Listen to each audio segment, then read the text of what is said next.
Oh no, I'm not starting.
Hello, hello, hello, hello. If everyone can come get seated, we're going to get started in about 5 seconds.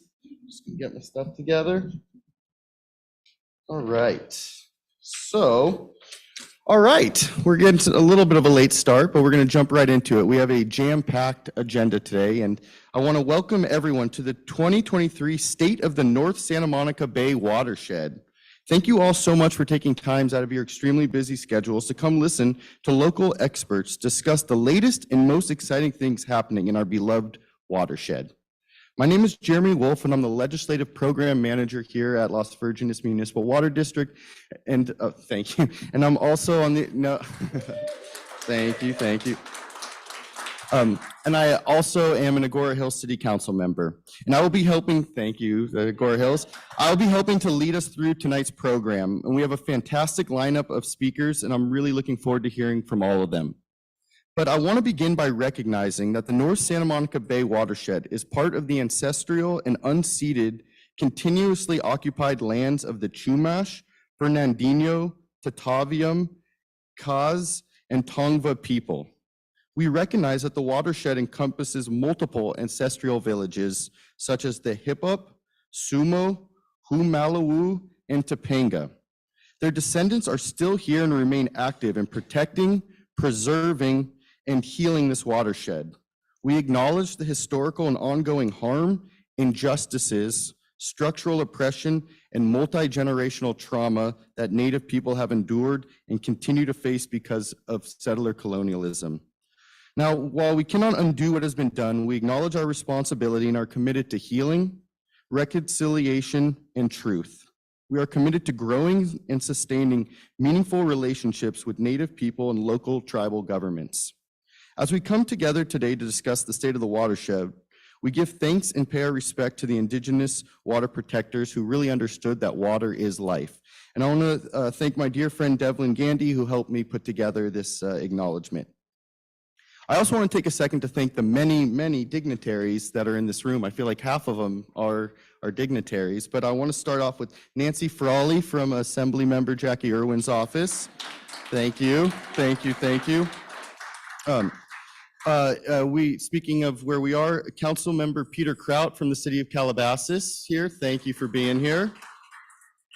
From the City of Agora Hills, we have Mayor Anstead. Thank you, Mayor Anstead.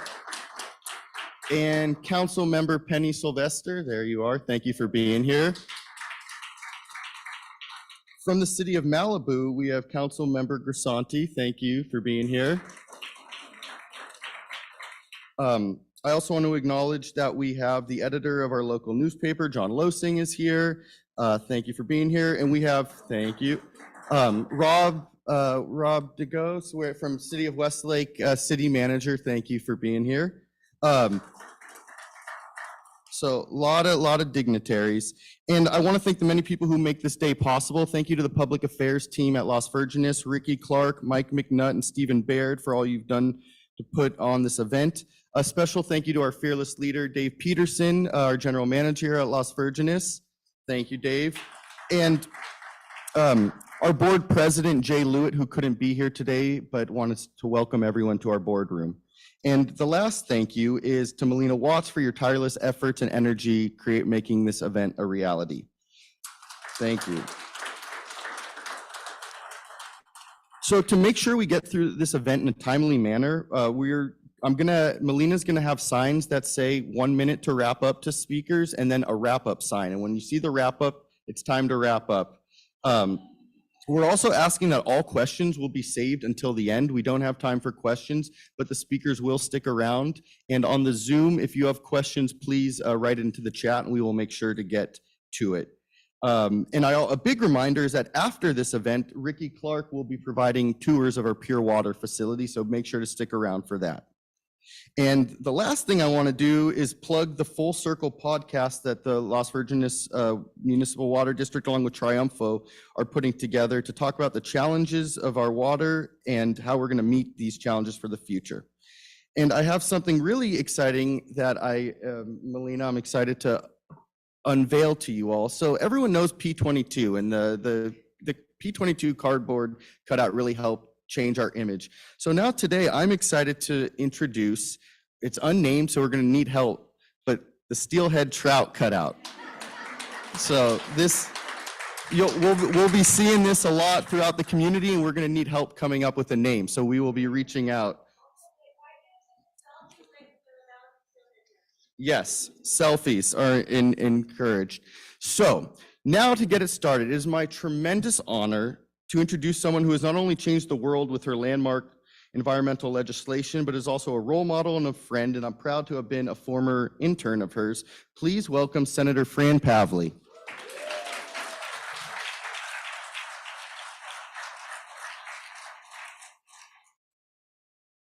So I was invited to speak for 5 minutes on California water policy. So, I think we won't go that route. And I asked some people, what should I speak about? First of all, I wanted to acknowledge all of you that put this together. I think this is incredibly important to have all the different players in this region together and invite the public in. Shared ideas and resources is really important. And I keep thinking, looking at this list, which is very impressive, all the people that are attending today and will be sharing some words with you, I kept thinking, how do we broaden that list? How do we get more people engaged? Yes, people that perhaps have funding possibilities. I'm thinking, I had a whole long list at home. I was thinking, but certainly people from Ben Allen and Henry Stern's office, because I noticed, I looked it up, they're still on the water committees, so that's a good thing. And we need people that will promote this area and some of your goals in Sacramento. And some of your agencies, I realize, have done very well. I'm on the Wildlife Conservation Board. So the Santa Monica Mountains Resource Conservation District, I think, got a $4.9 million grant for the Topanga Lagoon restoration. I think it's just the planning. Is that right, Melina, on it? So,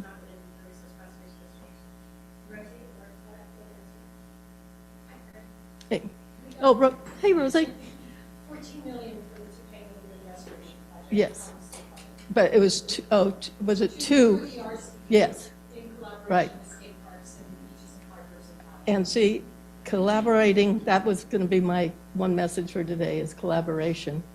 Combining state parks, they're not here, or those entities, I think are incredibly valued, the Santa Monica Mountains Conservancy, because I think if we can keep expanding the concept of multi-benefits to all your projects, and it's easy to do when you think about it. Yes, we're going to clean up the water and restore the watersheds, all good, but there's other benefits that come with it too, whether it's the wildlife. Wouldn't the National Wildlife Federation be interested in this? Maybe, maybe so. So I'm going to spend some time in the next few weeks sort of thinking about who are some people that should be part of this group, because this is amazing. You really could come up with some amazing pilot programs of restoration. I notice you are part of the nature-based solutions plans, and I'm probably 30-30 plans. Pay attention to what's going on to Sacramento, because that may be very helpful directly or indirectly with the direction you would like to go. So the last thing I was going to mention, because Dave and I were joking about it, I'm going to put in a plug because I can't resist.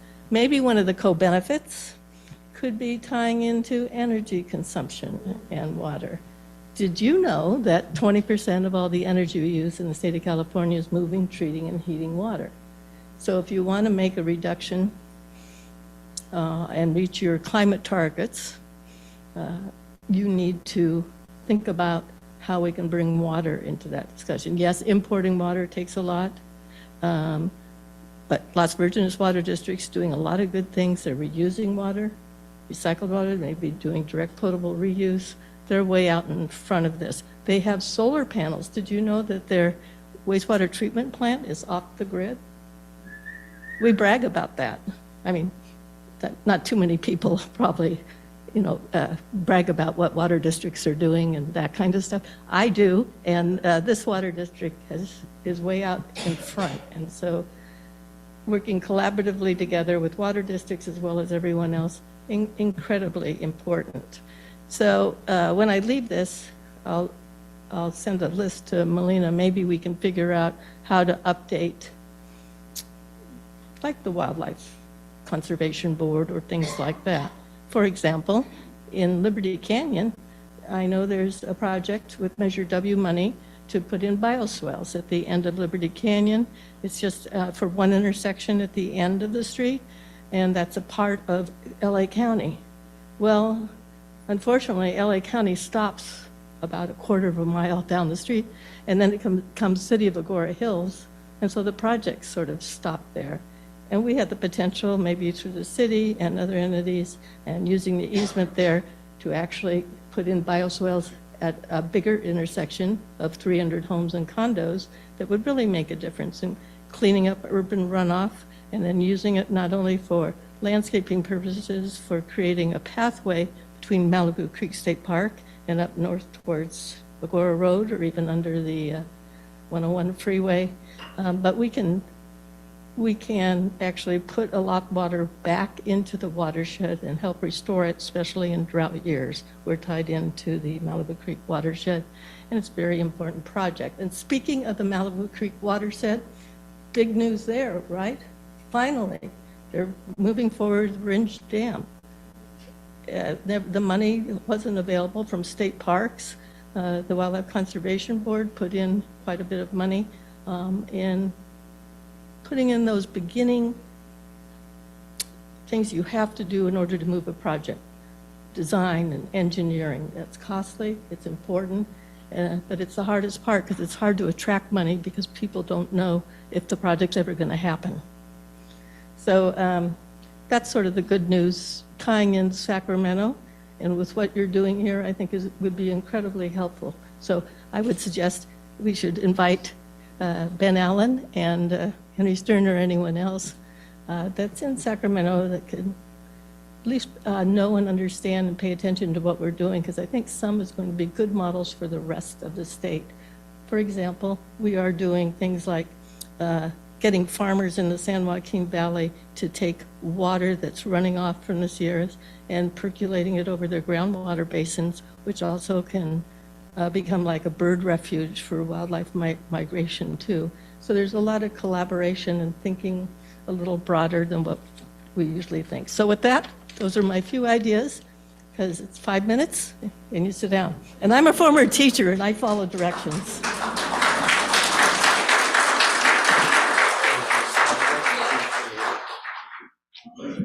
Thank you. I'd now like to invite up from Supervisor Lindsay Horvath's office, Aaron Ordauer, who is the Environmental Deputy.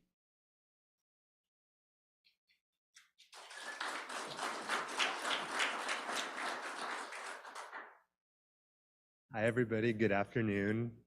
Thank you so much to the Water District for hosting us and for being such a great leader in water conservation and supply here in LA County and for our whole state, really. And greetings to everybody, especially the elected officials who are here today on behalf of Supervisor Lindsay Horvath, who unfortunately couldn't be here herself, but wanted to make sure that we were present and engaged. And if you don't know, we have a district office that is just down the street right here, and we are very active in working with and getting to know our new constituents here in the 3rd supervisorial district, especially here in the Santa Monica Mountains and including our unincorporated areas. So I just wanted to say hello. I am Supervisor Horvath's new deputy. I'm going to be working mostly on environmental issues, but it's also going to include issues involving our Department of Regional Planning and Public Works and a whole host of things. So I'm also having the pleasure of serving on the WASC for the North Santa Monica Bay for the Clean and Safe Water Program. The supervisor is, again, she's new in office. She's excited about taking the reins of the sustainability agenda in this county, and is concerned, of course, with the issues of water supply and water quality, thinking a lot about how we can deliver with Measure W multi-benefit projects that really serve multiple types of benefits to our communities. And I'm really looking forward to engaging with a whole host of folks here to make sure that we are being responsive to communities, bringing your good ideas forward. And I just wanted to say thank you for having us here. And I'm looking forward to learning more about all the exciting things happening across the communities. Thanks so much.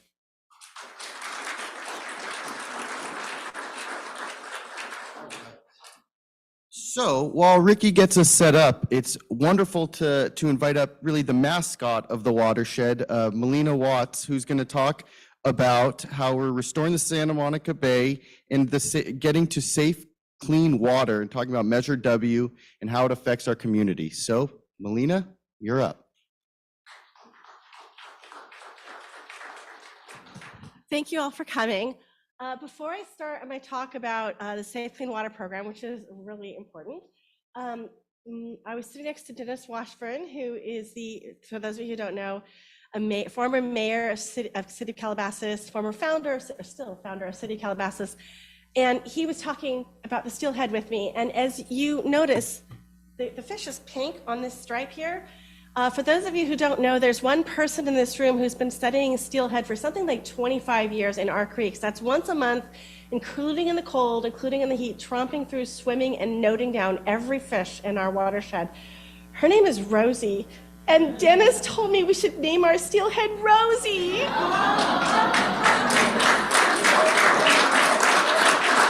And it kills me. So I live at you guys, but my vote's in. This is Rosie the Steelhead, and long may she live. Okay, on to Safe Clean Water Program. Okay, so Safe Clean Water LA is a result of Measure W, which states that it's going to provide local dedicated funding to increase our local water supply, improve water quality, and protect public health, and also tagged in there, it's supposed to do so using nature-based solutions. So that's the vision. So the way we do that is we capture the water to increase local water supply. We clean it to reduce the volume of trash that reaches waterways in the ocean. We make it safe by eliminating toxin and chemicals from our waterways. So I want to interject something that's not on this slide, created by a very brilliant watershed coordinator, not me. Our water supply from Los Bartones Municipal Water District is some of the best in the world. The water quality that you're drinking is awesome. The water quality in our creeks is a problem. The water quality in the ocean is a problem. So let's make sure we distinguish between those two. So we're trying to eliminate toxins and chemicals in our waterways. And while we do say we're making it for everyone by providing community benefits, and again, hoping to use nature-based solutions whenever possible. So when we get that money, we divide it up into pots, and that's a lot of money. If you look at the regional program, that's $142.5 million annually. And the municipal program, which is divided with all of the cities in LA, that's $114 million annually. That's 40% of the pot. And then 10% goes back to the public works and flood control. The municipal program, you guys, is the unspoken awesome in this program, because a lot of the stuff that our cities do, like sweeping the streets, it may not sound sexy, but if you actually want to improve water quality, those are golden dollars. Okay, so the source of the funding, oops. Skipped. Okay, sorry guys. It's a little squirrely, the computer. Okay, so the revenue comes from, the revenue comes from 2.5 cents, I can't talk, 2.5 cents per square foot of impermeable surface area. So that means areas where the water can't soak in and become part of the groundwater, like asphalt or sidewalks or your roof. So that ends up being, for your average person, maybe a couple $100 a year for your house. Okay. Wow, there we are. Okay, breathe. It's like, there's like a 2-second lag. So we just have to get on the same page, literally not a metaphor. So the types of programs that we fund for the regional program include infrastructure projects, and that's like the big, like large cisterns, for example. Then that's 85% of our money goes towards infrastructure projects. That can include open space acquisition. That can include riparian habitat. Hasn't happened, but it's theoretically possible. Hasn't happened often. We're working on it. Technical resource program. This is a really cool, it sounds geeky, but it's actually really cool. What it means is if you are part of a lower income group, or you have a nonprofit, or if you have a small local project, you can get money from Measure W by the technical resource program that will hire someone to help you solve the project and get the grant. Scientific studies is also covered. Sorry. Okay, so this is the amount of money that everybody gets. Short version, we get way less than everybody else, 1.8 million. When you look at this, there's only one number I want you to look at. On BA, we have 5.8 million in our pot. And if you look at the projects that I'm going to pull up on our next screen, ideally, nope. we have a 5.75 million ask. So if you want to get help with your project, you go for a TRP application, you reach out to me, and I will help you get the money. I'm your local watershed coordinator, and if I keep going down, you're going to find my contact information, and that's me. It's a little bit light, or you can just talk to me at the end of this meeting. Thank you.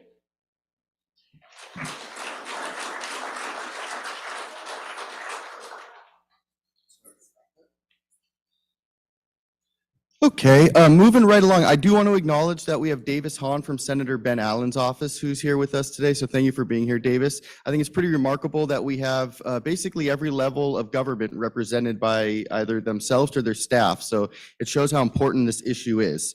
I also want to give a reminder for all speakers, if you can speak to the mic, because while folks here might be able to hear you, we have a lot of people on Zoom who want to be able to hear the important things you're saying. So next, we're going to discuss the Santa Monica Bay National Estuary and how we're restoring the Santa Monica Bay with Tom Ford. Tom, you're up. Is Tom here? Tom's not here. We're moving right along.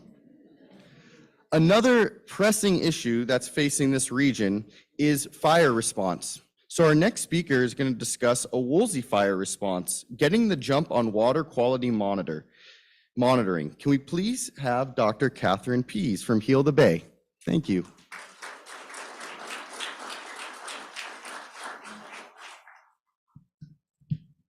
All right. Thank you so much. It's a pleasure to be here today. So I'm going to talk a little bit about a group that I helped convene after the Woolsey fire to address water quality. So just as a kind of background for those of you who aren't familiar with Heal the Bay, we're a nonprofit environmental organization. We were founded in 1985, and we're really focused on the Santa Monica Bay and all the watersheds that drain to it. And we really are dedicated to making sure that the coastal waters and watersheds are safe, healthy, and clean. So I'm sure many folks in the room are familiar with the Woolsey fire. I'm sure many of you are here for it, experienced it firsthand, lived here. So, you know, I think we were all, it was a huge event, just the timing of it for those who maybe aren't familiar. It started in November 8th, 2018, and then lasted for a couple weeks and was out kind of officially as of the 21st. So this map here shows the extent of the fire. And this map was put together by the LA Regional Water Quality Control Board. And you can especially see the streams and waterways on this map. So, you know, as this fire impacted people on many levels, it also impacted our waterways. So we decided to convene this group.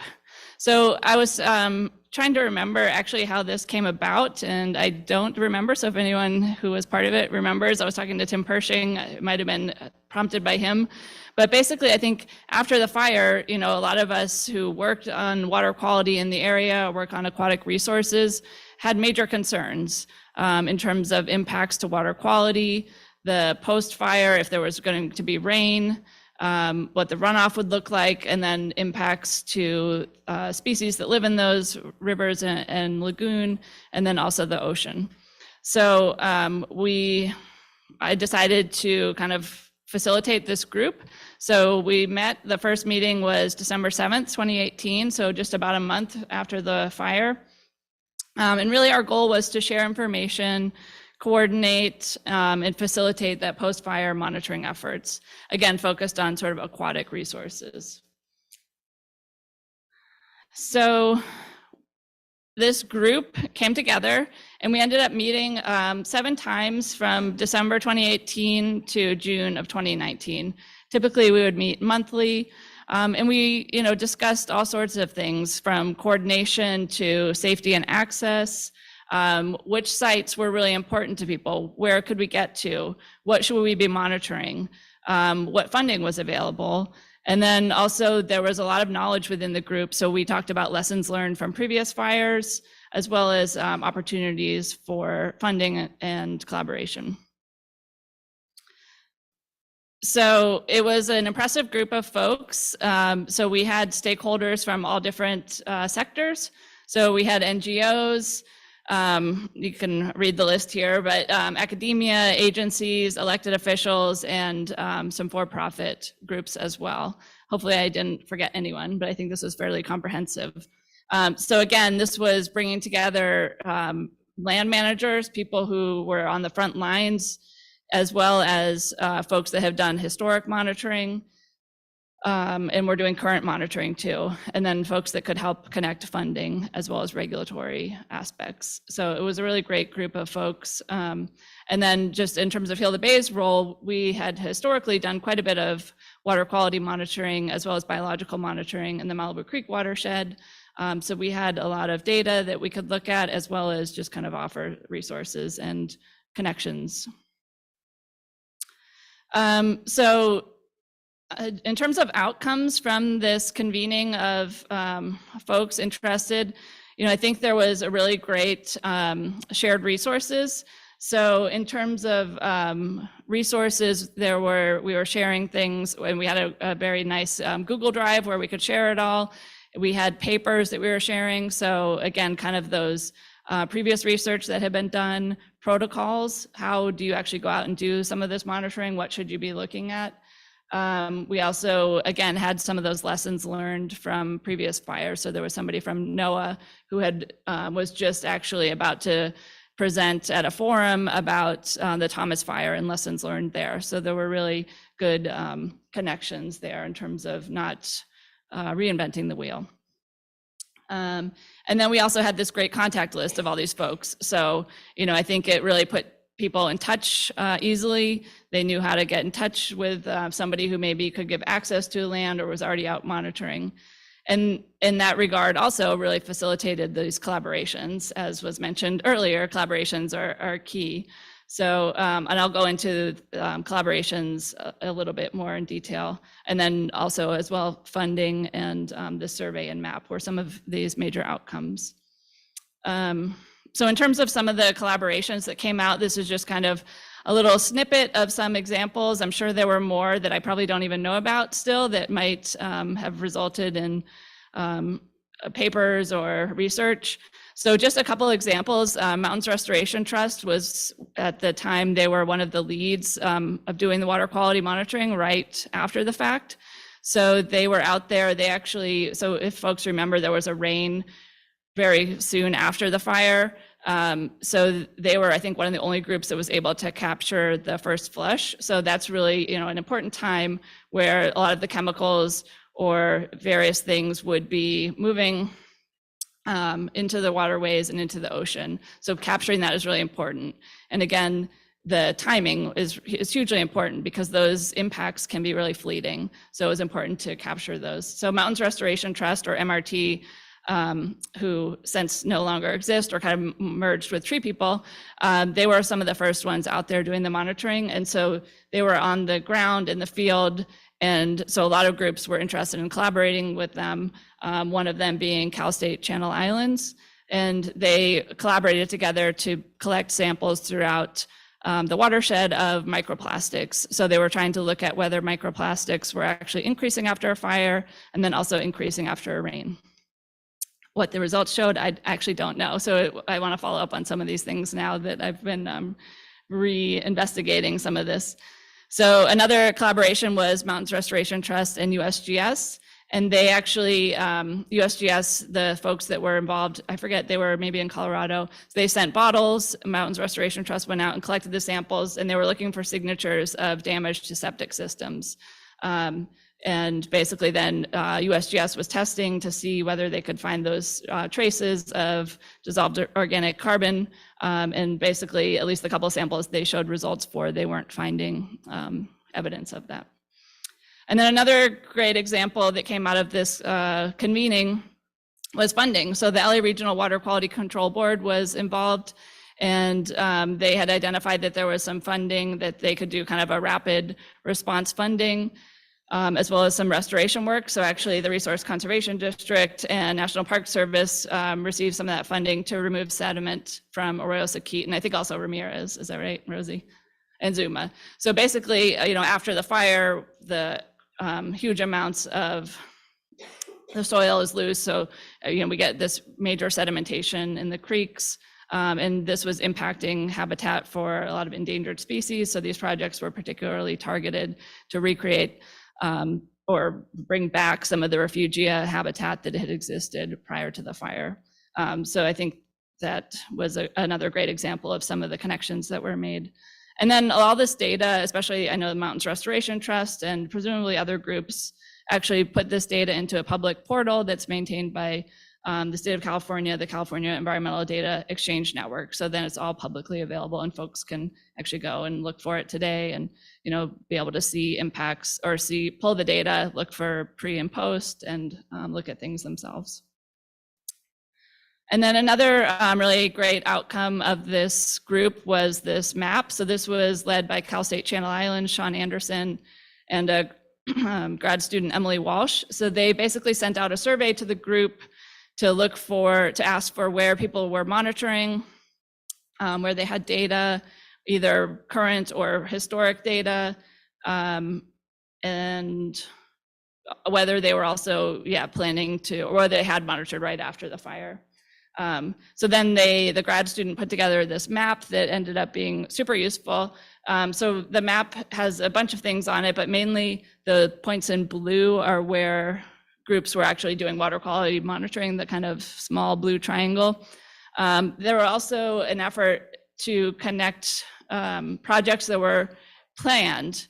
So if there was some sort of restoration projects happening, that might be priority sites for doing some additional monitoring. And that's what a lot of the square symbols are. So this was, again, trying to identify, are there priority sites where we should be targeting and priority constituents. So the other cool thing about this map, and this actually still exists online, I'm happy to share the URL afterwards, it's on there, but we can send it around as needed, is that, you know, the metadata is in the map too. So if you can click on the points, you can actually see what group it was that was monitoring. There's contact info on there, whether they were, you know, this is showing here that this was from Mountains Restoration Trust. There's contact info. Joey Curdy was doing this monitoring. It was immediately pre-fire and then immediately post-fire. So there's data there. So then it, again, facilitated that collaboration. And all right, so just a couple concluding remarks are that it was actually, it was kind of fun. I haven't thought about this work actually in quite a while. So it was fun to revisit it and, excuse me. I think some of the really important things to take away is that this sort of rapid convening and response really, again, facilitated collaborations and coordination. And actually kind of following up on some of the results, I think would be really cool to actually compile that all together into some kind of paper. And again, I think it highlights the importance of long-term monitoring because again, you have that pre-monitoring that isn't always there. So when we have these kind of catastrophic, unpredictable events, that we've got good monitoring data to start from so we can really see the impacts. And I think also Malibu Creek Watershed in North Santa Monica Bay has so many good folks already working here and a lot of collaborations already. So it was really easy to get this group going. So I will end there and feel free to reach out to me with questions later too. Thank you.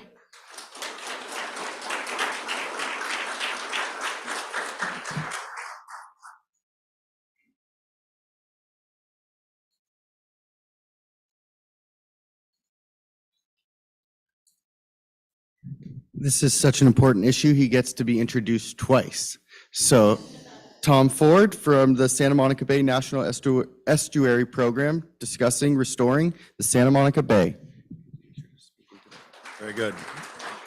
Thank you all. Sorry, I had a meeting wrap up at LAX at 3:30, so I can tell you can't get here in that amount of time. I've got 10 minutes, I understand. All right.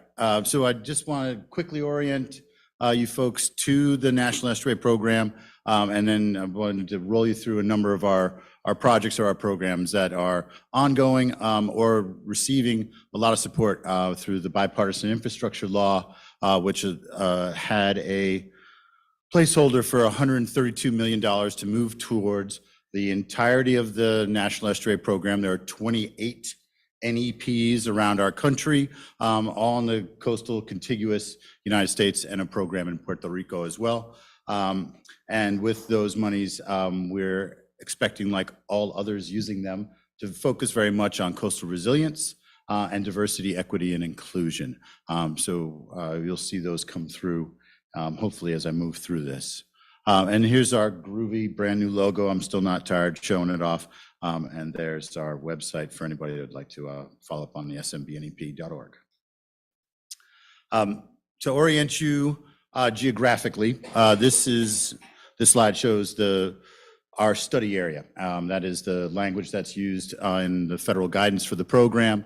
So it's the major watersheds that drain to the Santa Monica Bay with a geopolitical termini at the LA Ventura County line, and then just outside the break wall heading into the Los Angeles harbor. So I think I wasn't part of the early discussions in 1990 or so. I hadn't gotten to this coast until about 8 years thereafter as to that geopolitical decision making. But this is the outline in which we are expected to make the majority of our investments.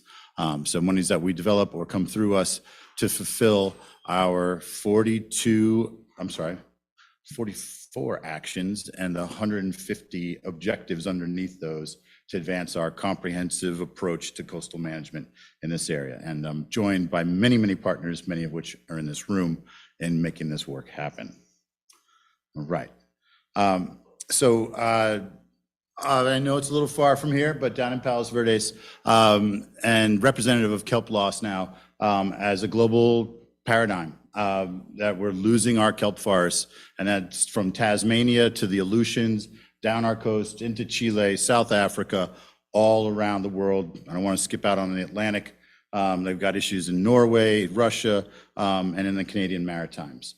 We recognize collectively that our kelp forests had been going away here in Southern California over the past 60 years, if not greater. We had a decent baseline of understanding of how much was out there roughly 100 years ago. And so it became a high priority for us to figure out if we could actually put these kelp forests back. So I'm proud to say that we've got one of the largest efforts of its kind in the world, leading the development for methods to restore kelp forests, based right here in Los Angeles, which I think usually leaves people going like, I didn't expect that one. But that is indeed the case. And for those of you that have had a chance to stick your face in the water out there and swim around, snorkel or dive, I don't need to tell you how beautiful and diverse that system can be. And once we're able to get those kelp forests back and stable and perhaps resilient to climate change as it continues to pick up pace and manifest off our coast, we now, I think, have the real opportunity to start trying to get our abalone back into that system. An important competitor for food and space with sea urchins, who are often overgrazing our reefs and cause the loss of kelp. In this case, we can get some competition in there for them. Recover a lost cultural heritage that has maintained people on this coastline for at least 10,000 years.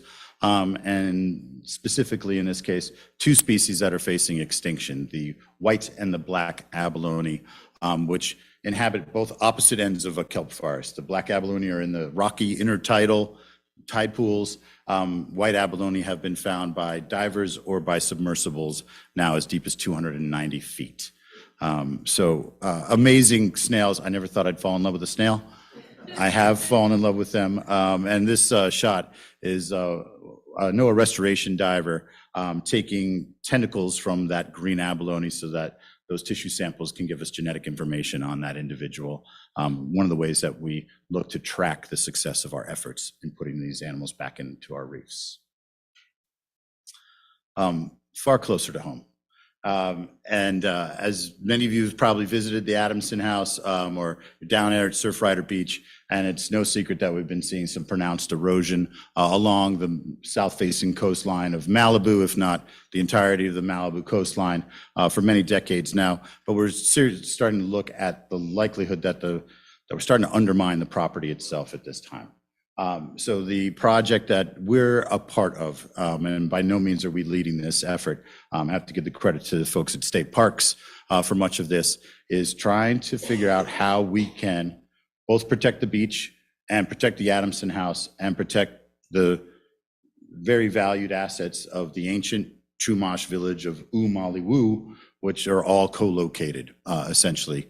So the approach to this project is utilizing maybe some of those same sediments that Catherine was just talking about to reestablish a cobble bench and a cobble berm along that face, use some of the trees that have fallen in this watershed and neighboring areas due to drought or wildfire, and use those natural elements as a natural approach to a living shoreline concept that would help disperse wave energy and protect that coastline and protect that infrastructure, which has all those relevant factors tied into it.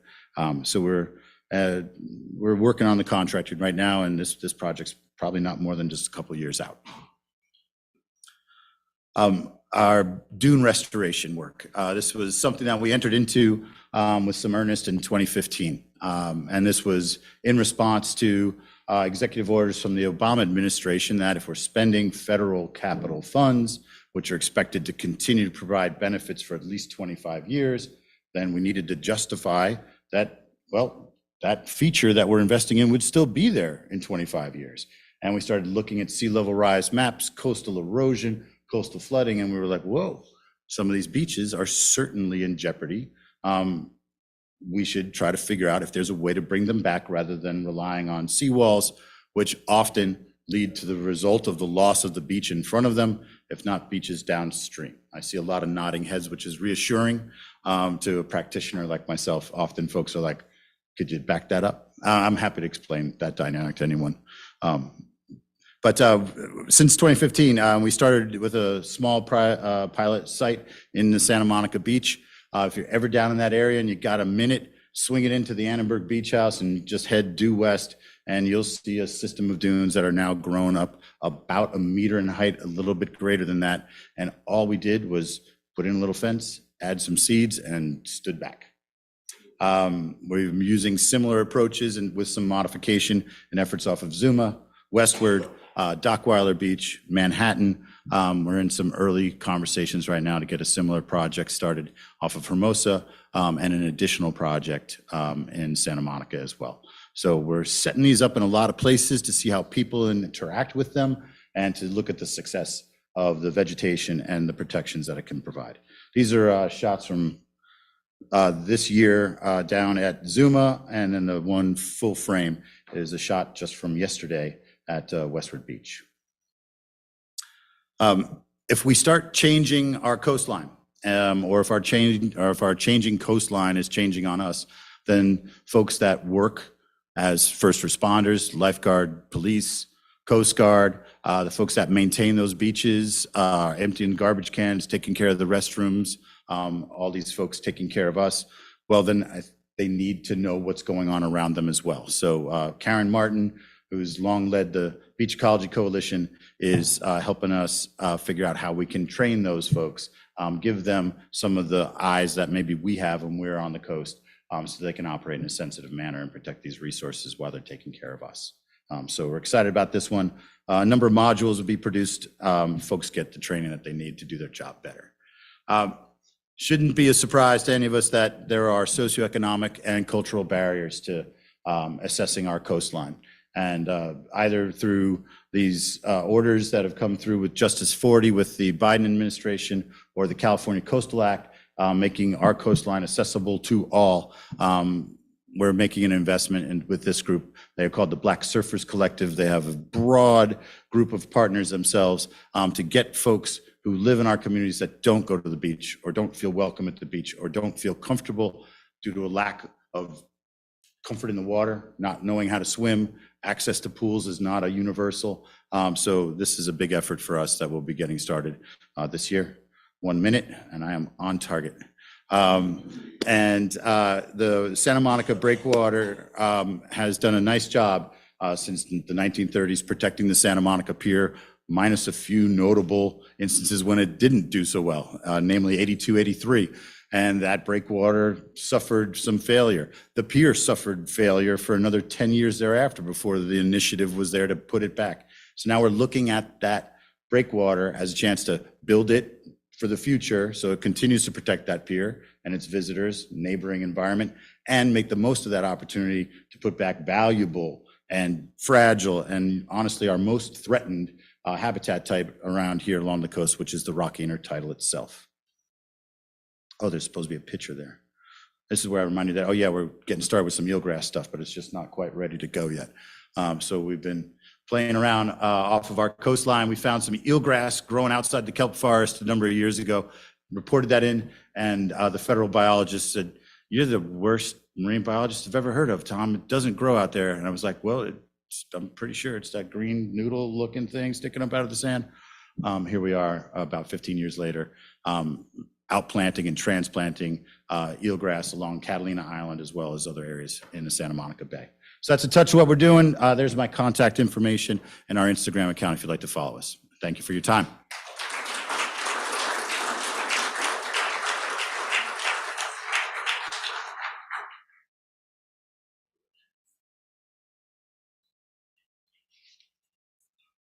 While we're getting set up for our next speaker, I do just want to mention that outside we have cards with QR codes that will lead right to our podcast. And we have 3 episodes out so far, and they're really interesting topics. So grab a card and scan the QR code.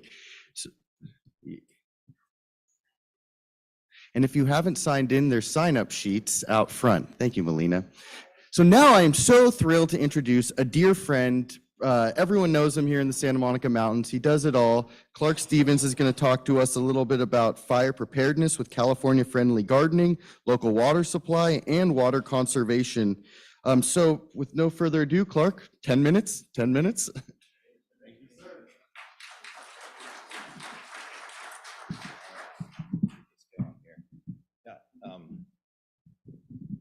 Thanks, Safe Clean Watershed Coordinator and Las Virgenes for putting this all together. It's great to check back in. It feels like we haven't done this in a long time, and it's overdue. So watershed and fire. Okay, is it better now? All right, let me see if I can get it higher here. Okay, we're going to switch from water to fire and back to water again. So don't worry, it's coming. Following on Catherine's presentation, of course, about the same time as Woolsey, funders woke up, and so we started a new program at the RCD that we call community resilience, because it's about more than wildfire, but a big component is wildfire. And I'll just going to show you a couple of programs that we've got going on, and then in collaboration with Las Virgenes Water District and others, some things that may be coming that bring wildfire and drought issues back together. So let me see if I can move this. The answer here is yes, you do probably if you're in this room. And wildland-urban interface is important, not so much because of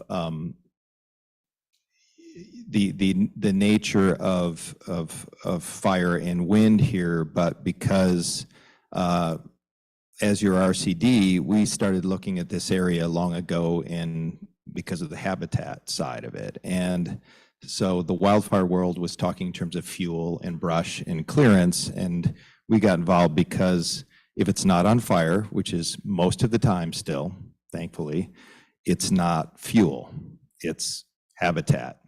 So that's the way we approach this problem, is how can we integrate ourselves in the habitat and be responsible dwellers and keep our communities and individuals safe. So again, fire works in a number of ways. Down here it says over half. I think if you actually talked about spot flame development, pretty much most of the structure loss in our fires in this area is probably due to embers. It says over half, but directly or indirectly, it's really about embers, because we have the best firefighting groups coordinated in the world in these 2 counties down here. There is no better, and I don't worry unless the wind's blowing. So we are not allowed to say we have a fire season anymore. The firefighters say it's year-round. That's true, but I don't know about any other long-term residents. I don't worry unless the wind is blowing, because they're so good. So in order of importance, perhaps not the last 2, they're somewhat interchangeable, but you'll see first thing here is home hardening. So whenever we come out to a community after a fire trauma, we're very sensitive to it, but we usually have to say, can we turn around now? because they walk to the edge of their developed area, they go out more than 100 feet, and then they look out from there and say, can you talk to MRCA? Can you talk to state parks? That stuff's gonna kill us. And we always ask them to turn around. This is what matters. This is some images of a project that is still underway that we're going to finish by the end of the year because it's going to include a landscape as well. But this is a study structure that looks at all the different ways people typically build in the Santa Monica Mountains and region and upgrades it slightly. Shows how you can harden your home, because obviously if your home does not ignite, we don't have a problem. I mean, honestly, if you come back and you've lost your garden, that's brown. You're not crying over your garden, you're crying with joy because your house is still there. For each of these practices, you'll find on defensiblespace.org, I have some stickers. For those who can't remember that, defensiblespace.org, the first thing we do is we look at, okay, what's the greatest bang for your buck? You see all the way on the lower right here, if that hand is showing up. Right, maintenance, taking care of it and knowing how to maintain. So that's critical. And then closely behind, vents. So maintenance, what does that mean? Things like this, edges of buildings are vulnerable, gaps are vulnerable. Your gutters are at a gap condition that's vulnerable. Vents, this is something that is relatively easy to do yourself. And if you really want it done well, correctly, beautifully, there's also a number of fire-safe BrandGuard, for instance, other vent manufacturers that will actually come to your home, measure stuff out, and make sure you haven't lost your venting capacity, because there's a reason they're there. You can't just cover them up. You got to keep them. But either by yourself with 1/8-inch hardware cloth or through some of these companies, this is a primary upgrade that we find in all of our home ignition zone evaluations. Moving out to the landscape, what really matters, and it's kind of like a reverse Richter scale, right, is the first 5 feet. As you move from the house, the next 5 feet, very important. As you move out from there, less and less important, statistically related to fire survivability of your structure. So that's pretty simple, and where there is, it's still in development, but the state code is essentially going to say that's a non-combustible zone. So even those little succulents in steel planters, if you get it inspected, they might say, can you move those 5 feet from your house? Because I think it's going to come out pretty strong. We don't know yet, but, and that's important because it helps with maintenance, and that is the place where the embers are going to roll around. Right? Your house impacts the ember flow, its fluid dynamics. Most of the embers are going to hit your house object, which, by the way, is why you don't want a totally bare landscape, but I don't have time to go in why. That's important. So you say, what do you do? Things about like decks, combustible structures that are attached to the home? Well, your 5 feet starts there, right? And you want to do things like make it maintenance friendly and enclose where you can to keep things from going under there. Okay, but what's coming next? Melina said 4, so probably now 3. What's next, it's interesting, is when we had the drought, remember that, before one of our biggest rain years in a long time, water was getting shut off essentially. And so we got people calling, and we've got water districts calling saying, can you help us determine like what lives and what dies in people's landscape? Simple answer is shade, keep it. But especially if it's on the south or west, because that's a carbon issue, not time for that. However, what we've been looking at now is that in that zone 0, right, that's also where the water comes off your roof. So that's also your water collection and redistribution opportunity. And for Las Virgenes, it's really important because we don't have groundwater opportunities for storage. If we're starting to think about big scale water storage and conservation, it's really about potable water replacement in our domestic landscape. 8,000 gallons is enough to water year-round an ocean-friendly garden. We're still working on how that translates to a defensible space garden, but keep that in mind because 8,000 gallons can be stored in what Melina calls a watershed. 120 square foot structure, 10 foot tall, would hold 8,000 gallons roughly. So that's your zone 1, which is the next zone out, the next 30 feet opportunity for storage. A couple of issues there. Sorry, I'm going to go back to that for a minute. You can see this is right out here, so you can actually take a look around the back. This is Las Virgenes demonstration structure, a demonstration garden, and they notably moved their structures away, their storage structure, because those are not non-combustible. So it has to start in that 5 feet. You can see an extension line there so that they're away.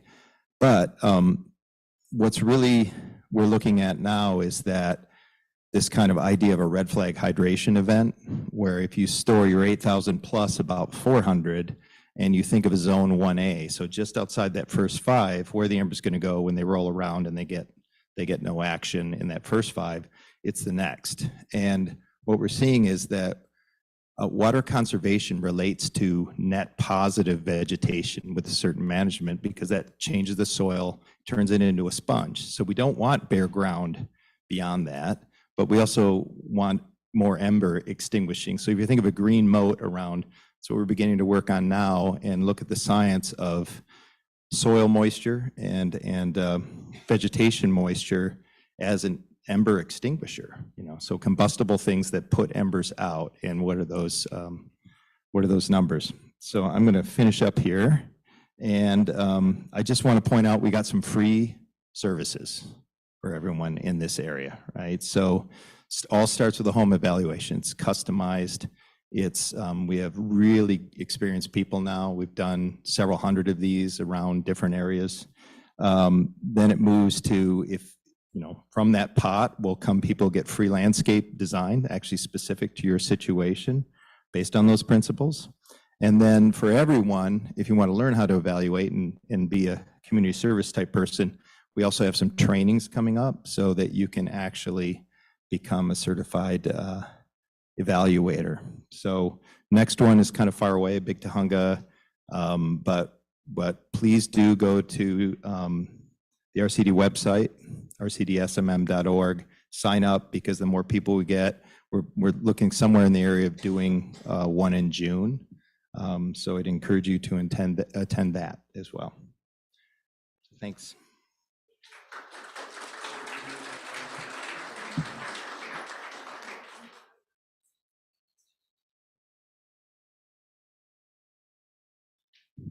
Hello.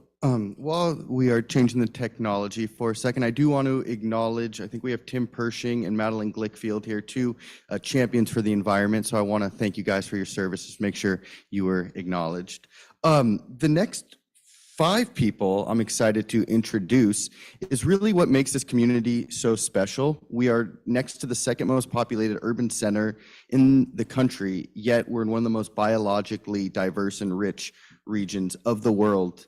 And it's these people that continue to preserve and protect our environment and implement the changes and are keeping up with the times. And so there's a lot of really exciting things going on with our cities. So to talk about improving water quality, increasing local water supply, and meeting MS4 compliance, we're going to get a city-by-city snapshot from Jessica Forte from Agora Hills, Tatiana Holden from Calabasas, Joe Bellamo from Hidden Hills, Mark Johnson from Malibu, and Roxanne Hughes from Westlake Village. So if you guys could all come up here, thank you.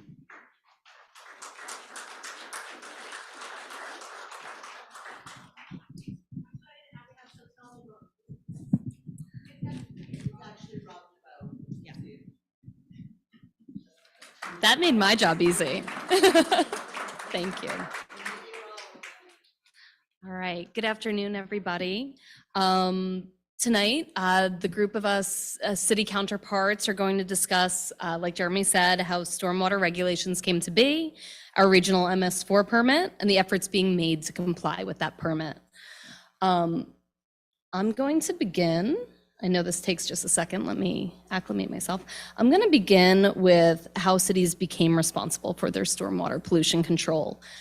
The image you'll see here was published in Time magazine in 1969. The photo depicts not the first, but the 10th fire on the Cuyahoga River in 100 years. And records exist that the citizens of Cleveland weren't even really that fazed by this. They thought that it was the cost of doing business, and because their drinking water came from the Great Lakes at the time, addressing it just simply was not a high priority. Now, when that Time article hit the newsstands, there was a national outcry for environmental protection.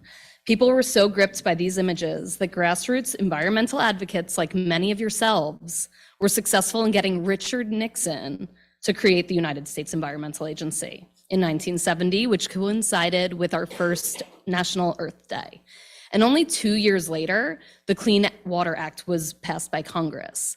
It wasn't until 2019 that Ohio EPA declared fish from this river safe to eat, which speaks to how long it can take a natural environment to heal from certain pollutants and how important it is to act on stormwater regulation in the near term. Our state has always been at the forefront of environmental protection. California's water pollution control regulations date back to the 40s. In 1969, the Porter Cologne Water Quality Control Act was enacted here, and it was so influential that it was used as the basis of the Federal Clean Water Act in 1972.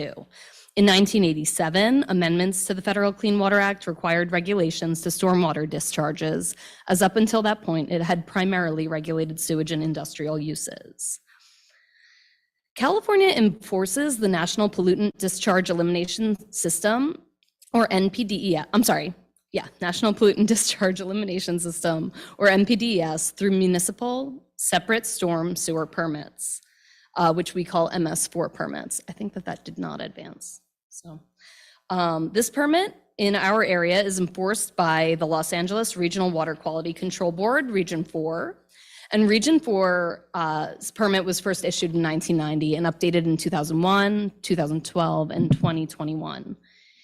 The 2012 permit was particularly significant for two reasons. LA County was no longer the principal permittee.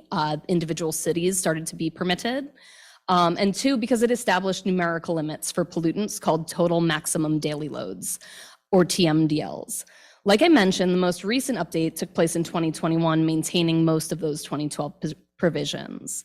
Now, Region 4 is massive, and as of 2021, the permit it covers has 99 permittees, including the counties of Los Angeles and Ventura, LA County Flood Control District, Ventura County Watershed Protection District, and 95 incorporated cities.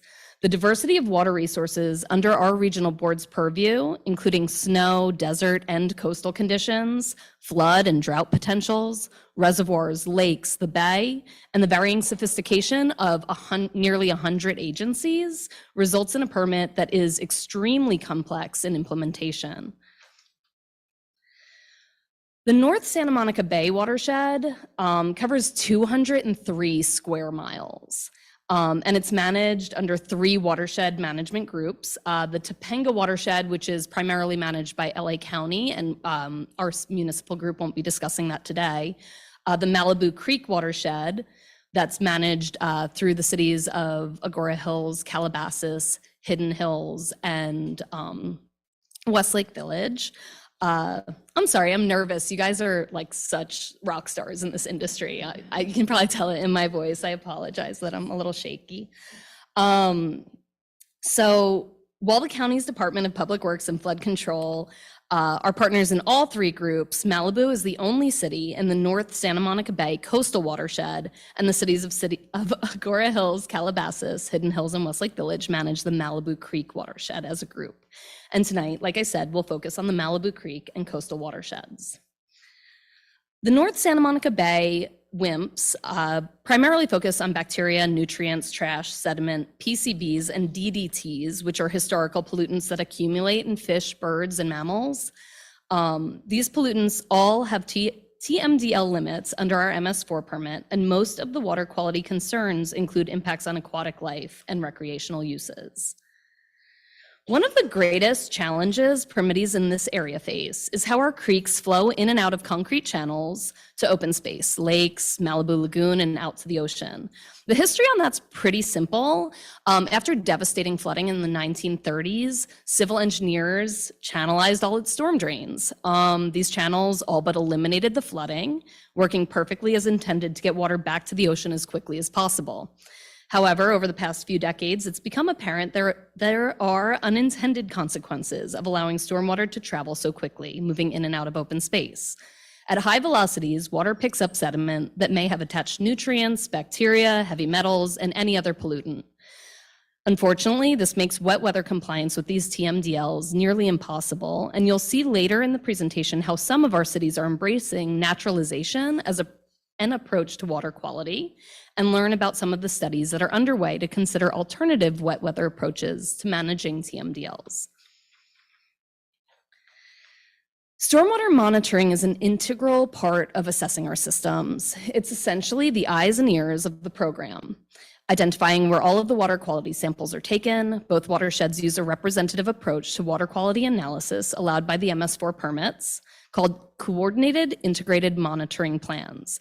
On this slide, you'll see the monitoring locations throughout the Malibu Creek watershed.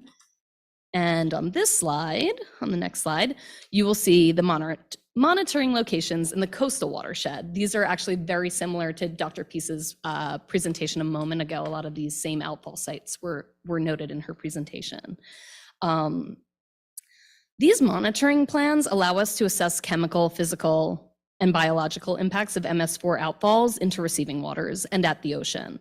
It helps us to assess our compliance with TMDLs, identify the likely source of pollutants, measure projects and programs' effectiveness, and is ultimately used to assess the long-term health of our open water. We're hopeful that through implementation of the WIMPs, or watershed management plans, we will see improved water quality, development of local water supply, and higher quality habitat through the reduction of pollutants in open water. Our monitoring plans are the tools that allow us to monitor these improvements. Now, there are also scientific studies being conducted to evaluate how to comply with the total maximum daily load limits set for nutrients and bacteria. Richard Watson will be studying bacteria indicators in open water to determine if E. coli is the most appropriate indicator of degraded water quality, and to consider the feasibility of bacterial TMDL implementation over the coming years, not only in our watershed, but throughout the LA region. The Malibu Creek Watershed Group has undertaken a nutrient special study. The first phase is complete, and it does indicate that TMDL changes or exemptions may be warranted in this area during wet weather. The WIMP, SIMP, and nutrient studies will all be presented at future meetings of Measure W's North Santa Monica Bay Watershed Steering Committee.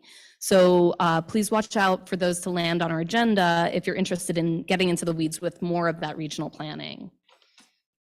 There just wasn't time for all of that tonight. I apologize. Put you guys to bed. That wraps up the regional planning efforts underway. The next segment of our presentation will be for our cities to showcase the projects we've completed or are currently working on. And I promise I will be done soon. I am representing the city of Agora Hills. Our amazing city council invests in financially and literally physically in keeping our watershed clean. Annually, the city hosts a creek cleanup day, and over the past 10 years, 10 years ago when our council member Jeremy Wolf started those creek cleanups, we've been able to clear more than 50,000 pounds of trash out of our local creeks, which is just really cool. As a city, we perform tri-annual storm drain cleanouts that remove over 30 tons per year of trash, debris, and leaves from entering our storm drain system. And only last night, our city council, led by our Mayor Anstead, voted to include $50,000 in next year's budget for a citywide creek restoration study.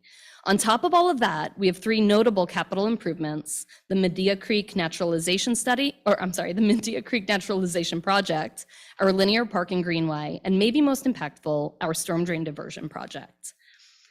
You're about to hear some amazing things about creek naturalization from Calabasas, so I'll be brief about our project. The Medea Creek Naturalization Project consisted of removing approximately 425 linear feet of concrete channel and construction of a natural channel channel stabilized with native vegetation, boulders, and log structures. The project was funded through Proposition 84. The Los Angeles County Board of Supervisors contributed funding, and city general funds. It's evident in these photos that the project increased biodiversity and improved the ecology of the segment of Medea Creek. If you haven't visited the site, I highly encourage you to do so. It's just absolutely beautiful. One of our largest capital projects for the next few fiscal years is our Linear Park and Greenway, an innovative project that will offer non-motorized transit opportunities. And the project also diverts a large amount of untreated stormwater flow that carries heavy turbidity or sediment with it directly into the channel there adjacent to Agora Road, untreated currently, through engineered wetlands and bioswales to reduce the sediment and associated pollutants and trash from entering the Palo Quemado Creek. I'll end with our storm drain diversion project, a set of 10 distributed diversion structures that are capable of diverting up to 1/10 of an inch of first flush water from the stormwater to sanitary sewer. These facilities are low cost but high impact best management practices in a region that has no local source water. These structures use existing gravity flow to transmit up to 2.2 million gallons of urban water and first flush storm drainage to Las Virgenes Municipal Water District's Tapia Water Reclamation Facility. This water is then used as irrigation by our residents in the short term, but ultimately will be treated to a drinking water standard at the district's future Pure Water project. What's so exciting for us about this is the interagency, What's so exciting about this for us is the project creates the area's first local source water. Agora Hills is extremely proud of this interagency project with LA County Flood Control and Las Virgenes Municipal Water District, which is being funded in part by the state through a Prop 1 Round 1 or WIMP grant, and will be a candidate for future Measure W funding this summer. And with that, I'll go ahead and hand the presentation over to Calabasas. Thank you, Jessica, for such great introduction, all shrank in 2 minutes, and presentation of your projects. I'm Tatiana Holden, Deputy Public Works Director of the City of Calabasas, and I would like to start with acknowledging City Council members, former City Council members, commissioners, but all present enthusiasts and supporters of environmental sustainable initiatives at the city and the projects that are so important for the community and for the region.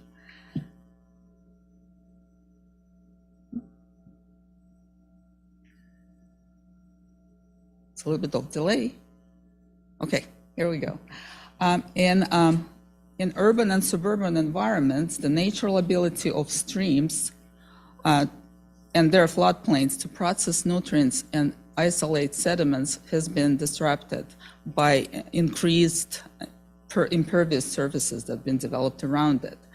And together with increased peak flows and reduced base flows, high channel erosion, the streams are not able to transit the sediments, and that's been decreasing habitat for organisms responsible for biological retention of nutrients. Stream restoration projects are very important as they enhance stream functions and remove significant amount of suspended sediments. Stream restoration improvement are also very important on the watershed level as they reduce negative impact on downstream waterways. One of the projects that City of Calabasas has been implementing and continues to implement is the Las Virgenes Creek Restoration Project. In 2008, City started its effort with phase 1 of Creek Restoration Project, which was located between US 101 and Agora Road Bridge. And it was completed in 2008.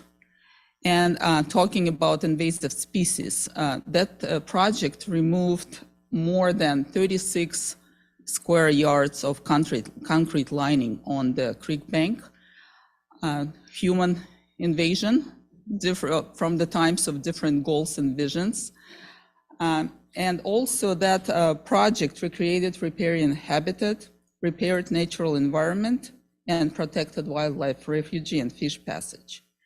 It enhanced the water quality of the creek by constructing a vegetated canopy to deflect the sunlight to reduce the salt oxygen in the daytime. City of Calabasas continued this effort with phase 2 of the project, which was implemented in 2019. And similar improvements were implemented. The project improved aquatic habitat, stabilized the slopes, and planted many native species of trees near the creek. Phase 3 of Las Virgenes Creek Restoration Project is coming up. City completed feasibility study and conceptual design and seeking for funding to construct this project.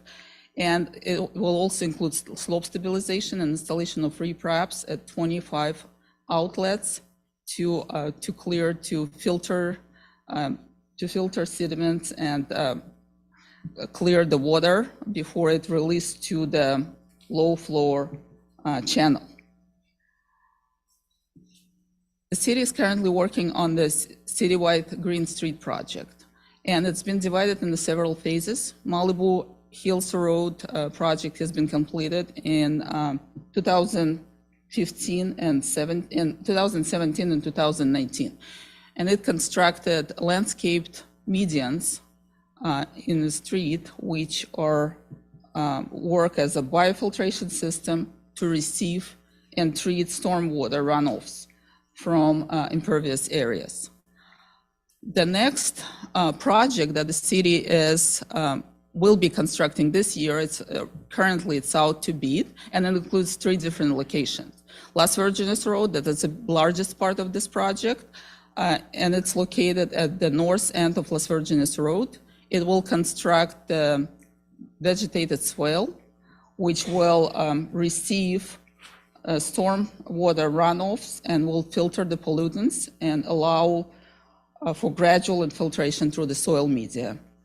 The other locations of this project are Calabasas Road, Muro Road, and Las Virgenes Road, Thousand Oaks Roundabout, and they all have similar approach and similar implementation of landscaped medians and roundabouts, which will help to do similar things, reduce sediments and filter pollutants.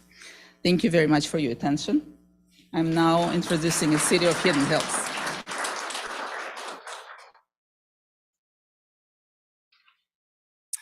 Great job, Jess and Tatiana. Good evening. My name is Chantel Limon, and I'm an analyst with the City of Hidden Hills.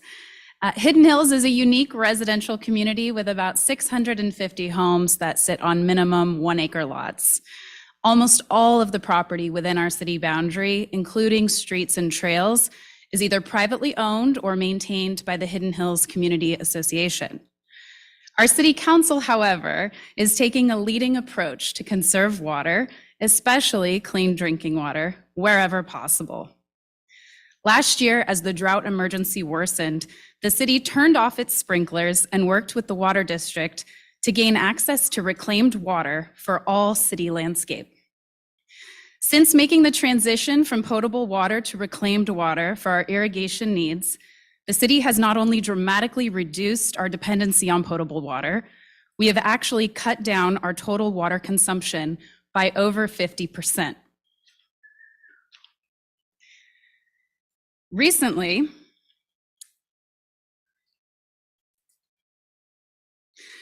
the City Council approved a schematic design for renewed landscape at City Hall. The approximate 5,000 square feet of existing landscape will be renovated to include native and low water plants and a new irrigation system. The proposed system will be a drip system fed by a water storage tank or cistern that will be placed behind City Hall and filled with reclaimed water via a water truck. The cistern will be reliant on reclaimed water from an existing source in Hidden Hills. However, if reclaimed water became unavailable, the cistern could be supplemented with potable water. A potable water line, for example, could be air-gapped to the cistern to avoid any potential cross-connection issues. City staff is also exploring opportunities to harvest rainwater to supply the cistern as well. This conceptual reclaimed water irrigation system has not yet been designed, but would be developed in cooperation with the Water District and submitted to the County of Los Angeles Environmental Health Department for their approval. This project meets the goals of the Safe Clean Water Program and will be funded in part by the city's Measure W municipal return. The City of Hidden Hills is hopeful that the project will lead the way in conservation and will provide a model for residents to consider a similar irrigation system at their homes. Thank you.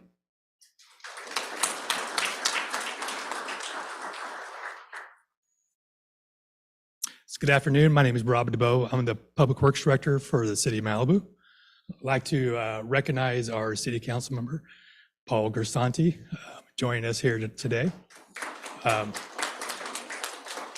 Just want to thank him for a continued effort to making Malibu a front runner in water quality projects throughout the region. And I'm going to go over a few of those projects that we've done, kind of what we're doing in the future to kind of lead that way. And let me make sure I got this right. Got it. Got it. Okay.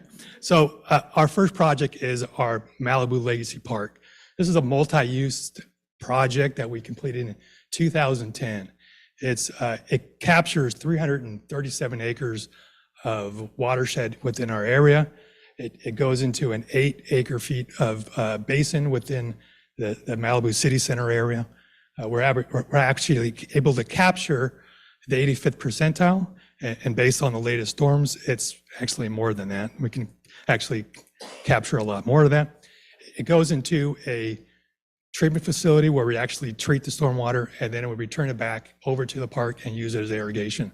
So all this water we capture within that 337 acres, especially those storm events that are greater to or about equal to the 85th percentile, are actually kept on site. We're using it as irrigation and not discharged in Malibu Creek. It also has several walking paths. If you've been out there, it's got a lot of paths. It has a lot of features, nice habitats around there. So if you haven't been out there, please go out there and take a look at that. Oops.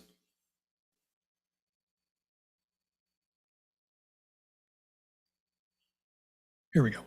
So this next slide here is showing a lot of our different regulations that we put into effect, and we try to make sure that we're complying with our projects. So some of these ones I want to point out too is we are close to an area of biological significance along our coastline. All of our storm drains along Malibu jump out into the ASBS, and we want to make sure that we're doing projects that actually have a benefit of cleaning the water and making that water quality better.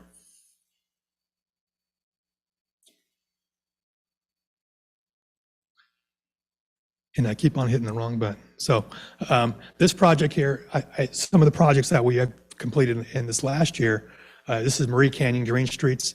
It's a storm drain retrofit project where we put in biofilters into the existing storm drains, where they actually treat the stormwater for bacteria. It actually helps with trash, removing trash and complying with that TMDL too. For this project here, we used $434,000 of W funds for that. And lastly, kind of moving forward, what we use for our funds are ongoing operation and maintenance of our storm drain facilities. Like I mentioned, we have 2 storm drain facilities in the city. We actually capture and treat the stormwater before it gets discharged into the ocean. We use our funds for the ongoing operation and maintenance of those facilities. One of them is located right by Paradise Cove. So if you've been out there at the restaurant, eating out down there at the cafe, there's a small building right adjacent to the cafe that captures stormwater, treats it, and makes that water cleaner before it dumps out into the ocean. The other one, like I mentioned, is in the Civic Center area that actually works in conjunction with Legacy Park, and it captures and treats the water and returns it for irrigation. And upcoming, we have planned for a new biofilter We're going to do a series of those at the intersection of PCH and Canaan. And that one is approximately 500,000, and we're looking forward to getting that going. And thank you very much.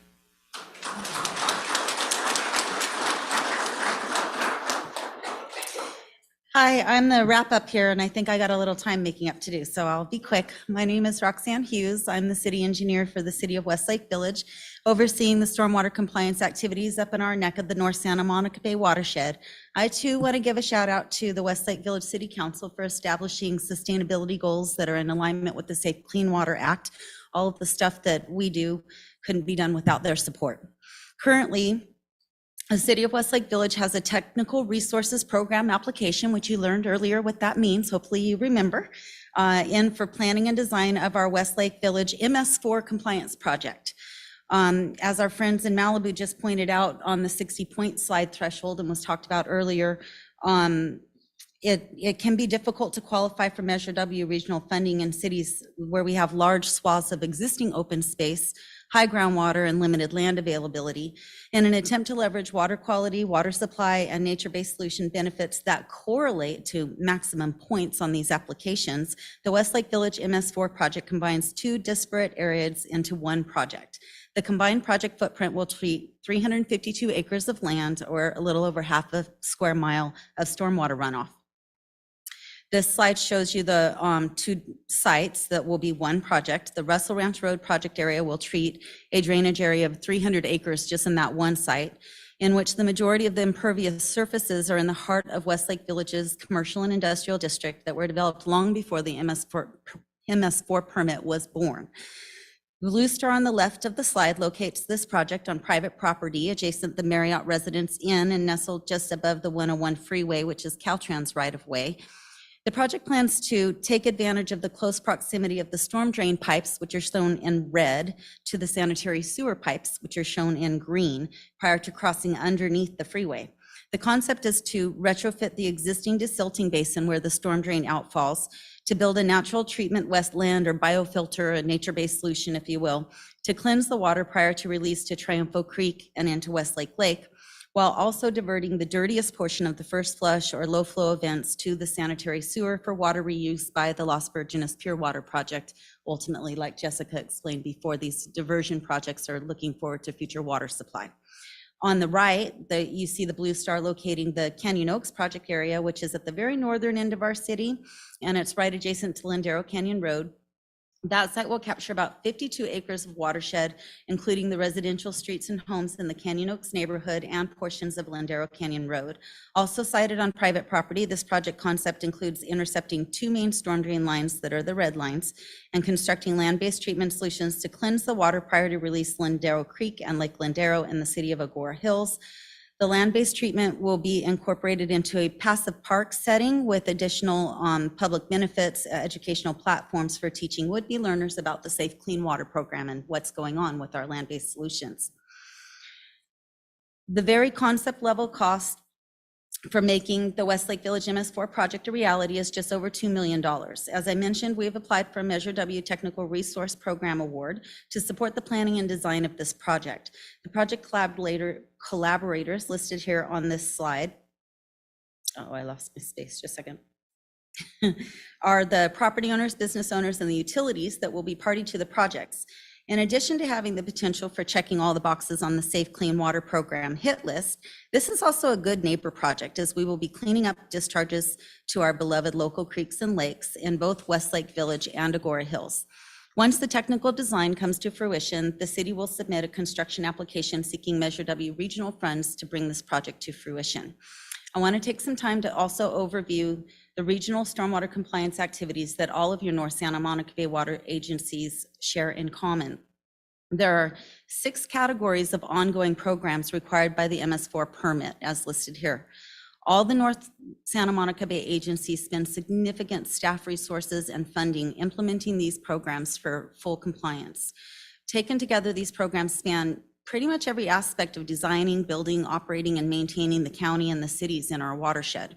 From requiring low impact development standards on new and redevelopment and preventing stormwater pollution from construction sites, to performing regular street sweeping and catch basin cleanouts, or regulating pesticide use, These programs are designed to promote safe, clean water in the North Santa Monica Bay.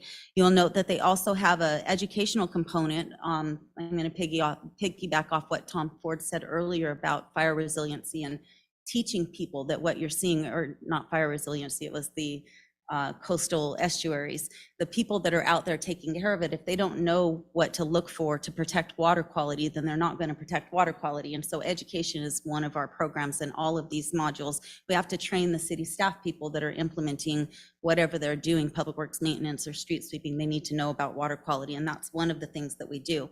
And another example is our construction program, which includes requiring all construction permitting to incorporate minimum controls for preventing pollution from erosion, sediment, and non-stormwater pollutants like, leaky construction equipment or porta-johns on a site, and construction waste, so that none of it leaves the project site and enters our creeks, streams, and rivers.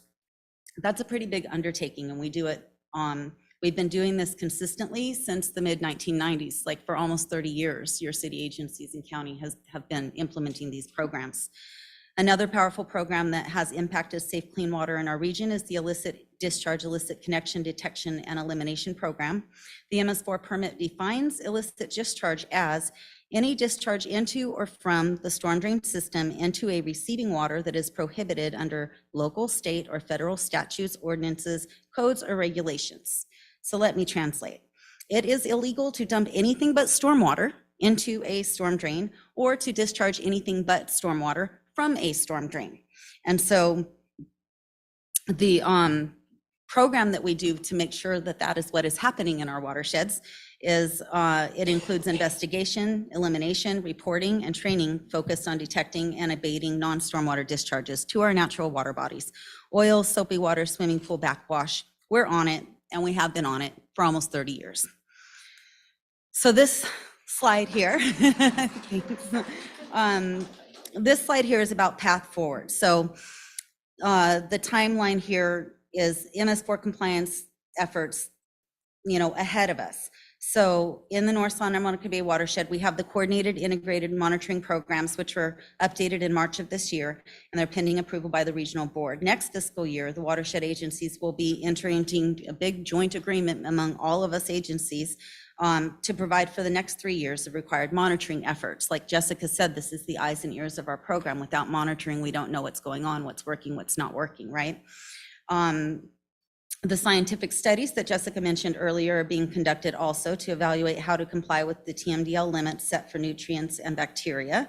Richard Watson is doing that important bacteria study for bacteria source and TMDL implementation over coming years. And that's throughout the whole LA region via multi-agency. There's that collaboration theme that we've been talking about all night, multi-agency and Measure W funded contract. Phase 2 of the nutrient special study is scheduled to be completed just in time to support an informed update of the numeric TMDLs currently slated for compliance in 2026. These studies will also therefore be available to support the required adaptive management process for the watershed management plans that comes to us in 2026. So adaptive management, think lessons learned, right? We'll have all this information and then we do a gut check. All the while, we're continuing to design, permit, and build the city-specific projects discussed earlier, which I would underscore are only made possible through the support of our respective city councils. So if there is one takeaway for you here, I hope it will be the knowledge that your county and city agencies have been working hard to attain the goals of the Safe Clean Water Program. Thank you for listening, and we'll be available for questions after.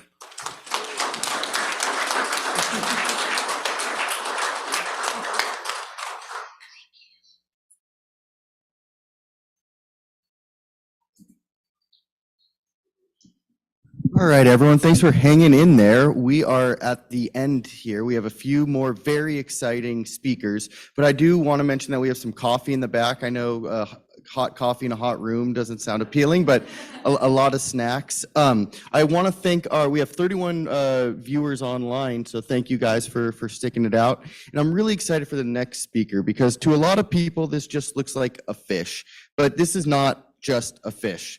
This is the canary in the coal mine of climate change. This is demonstrating, like P22, steelhead trout demonstrates resiliency of wildlife, its ability to survive in a changing planet. So if steelhead trout can survive in this ecosystem, we're in good shape. So we need to do everything we can to make sure that this might not be as dynamic as P22, but equally, yeah, right, equally as important, and we are taking steps, and there's some really, really exciting things happening in this region to protect the steelhead and other aquatic species. So I'm really excited to hear from a dear friend, Rosie Daggett.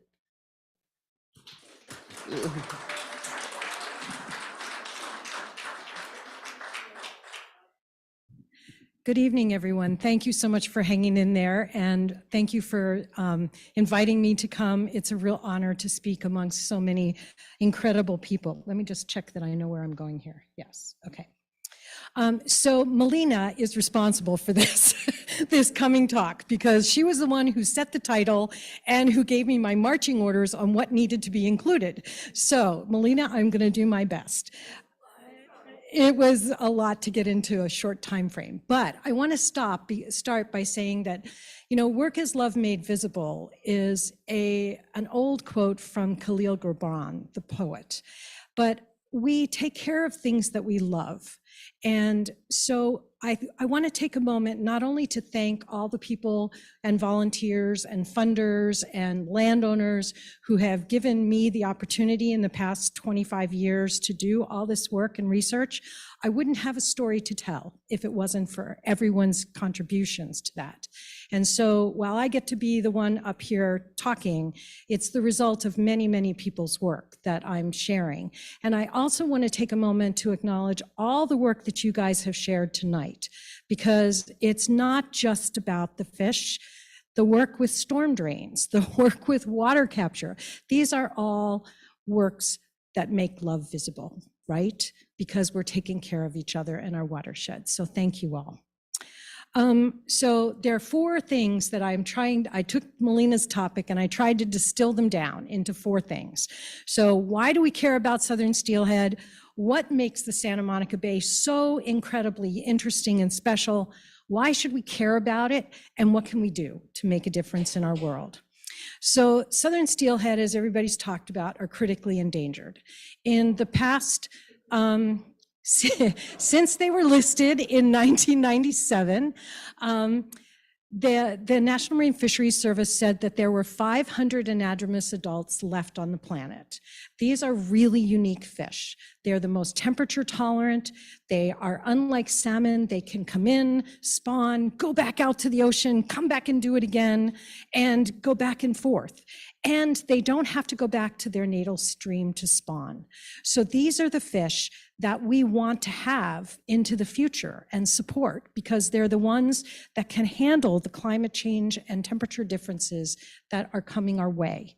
And so southern steelhead trout really are a very, very critical species. We pulled together a paper in 2020 and we compiled all the sightings that we could document from 1994 to 2020, and from the San Luis Obispo border to the Mexican-US border. 500 kilometers of coastline, 182 fish in 20-some years. Talk about extinction. And so we really need to think about how do we support the recovery of these fish, because they're not only so important genetically, but they're also important because they are keystone species that tell us that our watersheds are clean. So all of your efforts to do water capture and do all the trash removal and all of these things, water quality improvements, if we have steelhead in our streams, we know it's worked. And all those things are happening, and it's important. This was the last steelhead we had in Malibu Creek, and she literally died in my hands in 2017. And I have to say that putting that fish in my backpack and carrying her up and out of the creek to do the necropsy and get all the data from her, I cried the whole way. And we've been doing our snorkel surveys all along, and we're still not seeing them back yet. So we have work to do. This is the Southern Steelhead Distinct Population Unit. It's a big place. The Santa Monica Bay is a critical piece. Look at us, we're right in the middle of it. And that's why it's so important to have things happen here. And the historical distribution of our fish in the Santa Monica Bay, since 2000, we had fish in Arroyo Siquite, that's Leo Carrillo, Malibu, and Topanga. And now we're down to post-Woolsey fire, we're only in Topanga. So we're down to the nubbins here, and we really need to get our act together, and there's not a lot of time. So the way we figure this out is as simple as paying attention and going out and doing snorkel surveys and counting fish and seeing how the patterns change and where the fish are and where they aren't. And of course, the drought really hit us hard on that. But I also don't know that many of you recognize that the southernmost life cycle monitoring for southern steelhead trout in the state of California is here in Topanga Creek in the Santa Monica Bay. And this is a combination effort of where we go in and we tag the fish, and then we have an in-stream antenna, and we have this fancy underwater ultrasound camera. And so we can see the fish when they're heading out to the ocean. And as they pass the camera, they show up on the camera, and then they pass the antenna, and we read their tag. So we know who's leaving, where they were, when they started, how big they were, how old they were. And it's a way of keeping track of this very vulnerable and important population.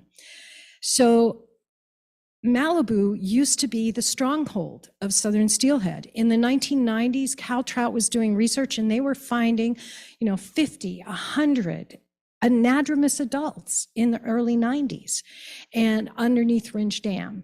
But they couldn't get any further than that. And that's 3 miles of habitat only, and not all of it suitable for spawning.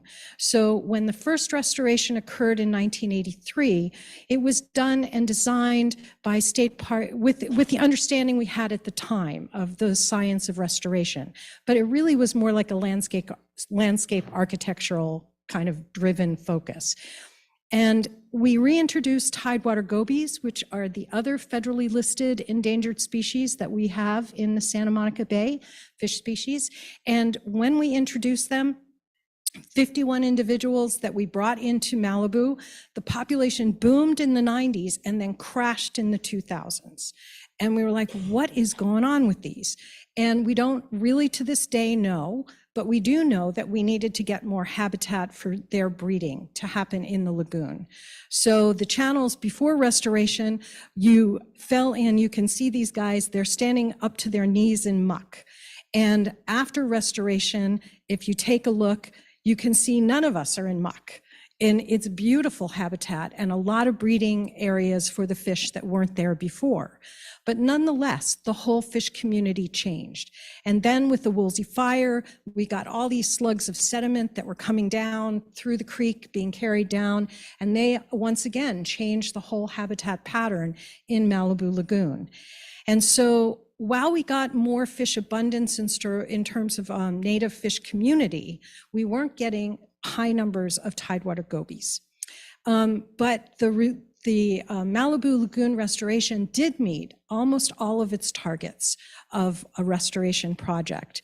And it increased vegetation diversity, it increased habitat diversity, and it gave us a lot of information on what we could do better and how we could do it better. And so what we're trying to do is learn from Malibu and figure out what we can do as we go forward in other restoration actions throughout the Santa Monica Bay.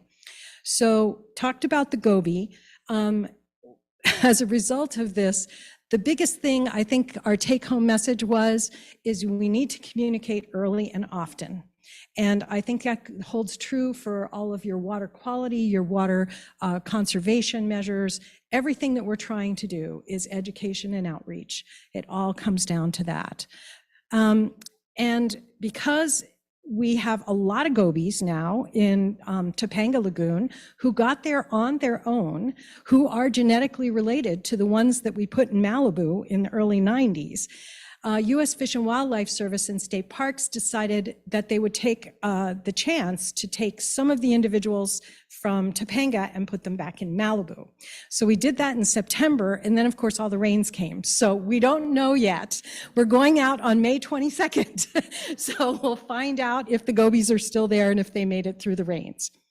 But that gets me to the Topanga Lagoon Restoration Project.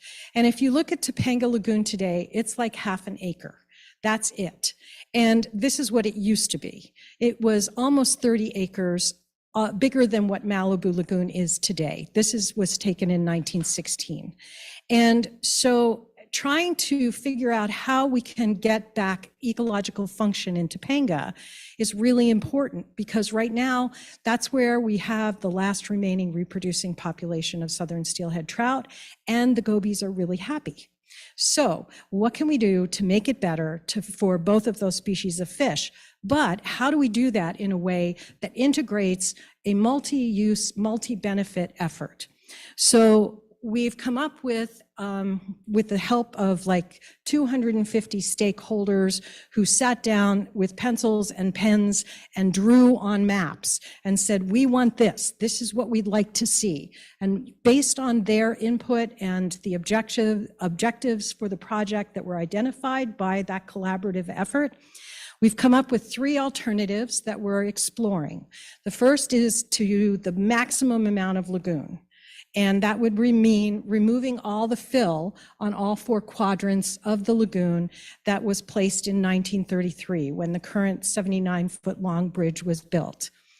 Another alternative includes retaining as much of the ranch motel as is possible and feasible, even though that's built on fill material and is significantly deteriorating. And State Parks is still thinking about how that could be effectively used as for visitor services. That, of course, would significantly reduce habitat restoration area.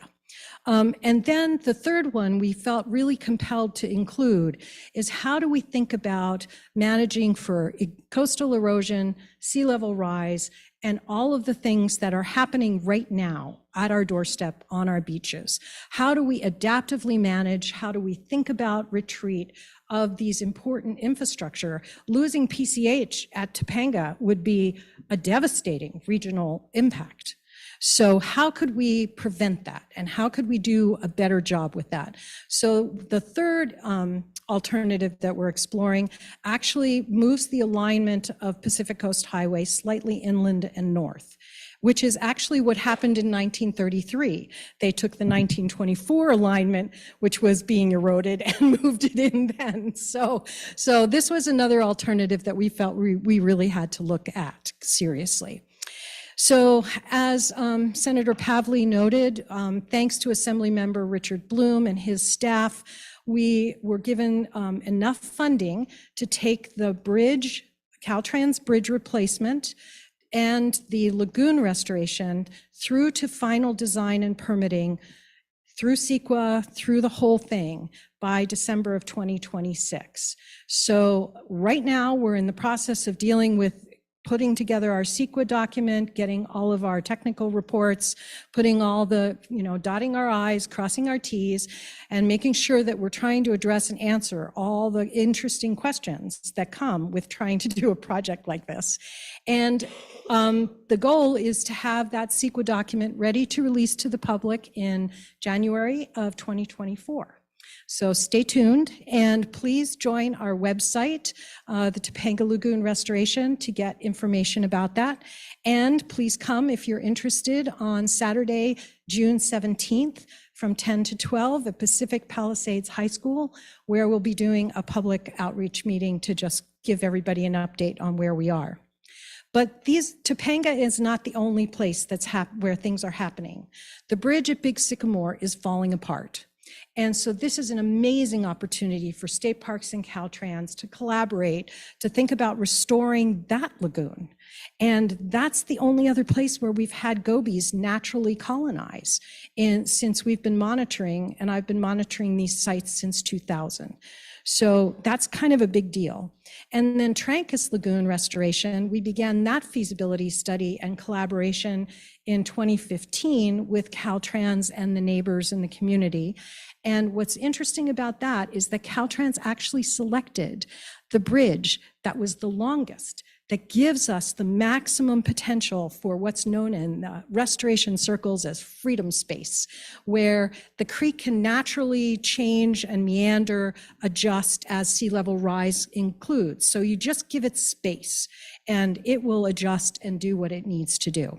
So that's in process and in construction right now. And I want to also sort of point out that it's not just the fish. We really need to think about all of the critters, big and small, terrestrial and aquatic. And so all of these important wildlife crossings, these are really relevant to supporting the continued biodiversity into the future. And I just want to end by saying, what can we do? Well, what we can do is we can take action. And as someone who's spent the past 40 years of my life doing research and restoration on endangered species, it can get a little dire and feel a little overwhelming and, wow, how do we handle all of these impacts? How do we respond?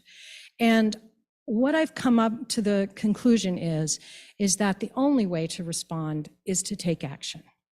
And like every single drop of water that falls into our watersheds and then accumulates and comes together to gather into our streams that take our mountains, connect them to the ocean, every single action that each one of us as individuals takes collectively can make a difference. So we're working on restoring habitat from oak woodlands to sycamore woodlands to coastal sage scrub. We're trying to get invasive species such as the red swamp crayfish a little bit more under control. We're trying to continue the education and outreach that has to go all the time as part of everything. And so I just had to take a little segue. Melina didn't put this in my to-do list, but speaking of, the terrestrial portion of things, one of my personal favorite animals that I've had the opportunity to study are the Western pond turtles. And they are truly, really amazing little critters. And they are heavily impacted by all the development that's happened. In 1986, we had 36 locations in the Santa Monica Mountains National Recreation Area where we had Western pond turtles. As of this past year, when we did our surveys, we're down to 4. So to talk about another species that's really having a problem. And one of the things that's important about them is that you can make a difference. So we put in a water delivery system, all volunteers, and we ran a hose 2,000 feet up a 200-foot hill elevation. And we've been putting water in for the turtles. But of course, this year it rained. So hey, that's very cool. So with that, I'd just like to end on a hopeful note that by taking action together, we can make a difference and keep the Santa Monica Mountains as an amazing place for all of us into the future. Thank you.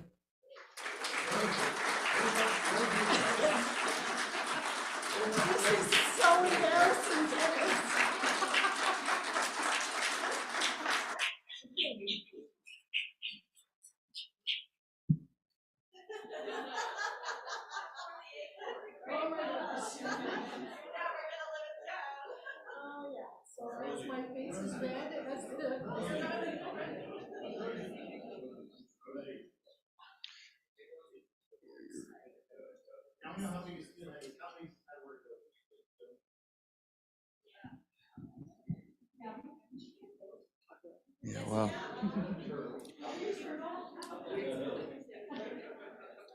All right, folks, we have one more speaker, and I'm really excited to hear about this. If you can believe it, we're running a little bit late, but that's what happens when there's passionate people talking about exciting things.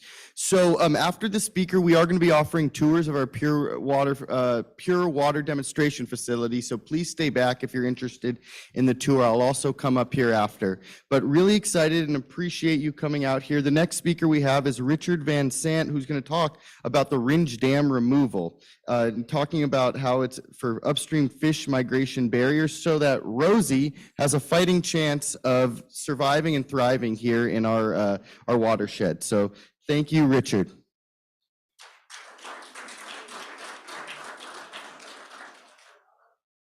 I think it's fitting that Rosie gets propped up here. Yeah, oh, there you go, Rosie. All right, so thank you all for coming. Thanks for sticking around from the last presentation. So I'll make it quick-ish. Oh yeah, there's a microphone here, sorry. Yeah, so I'll make this quick-ish, but hopefully still interesting and exciting so we all don't fall asleep. So I'm going to talk about the Malibu Creek Ecosystem Restoration Project, AKA Ringe Dam Removal Project.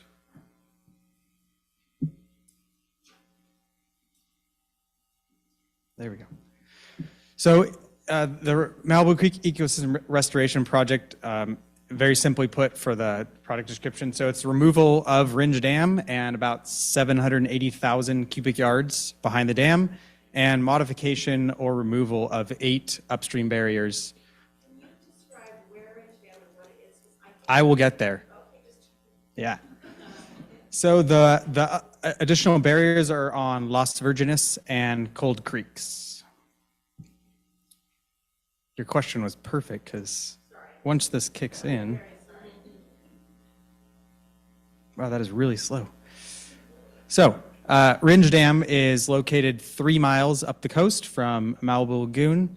It's in a really steep and narrow canyon, and it's within Malibu Creek State Park. So that bottom, the smaller photo there, you can see Malibu Canyon Road. It runs alongside it. You can't actually see it directly from the road, and lots of people don't even know it's there. Drive that road all the time, and unless you're kind of in the environmental field, you might not know it's there.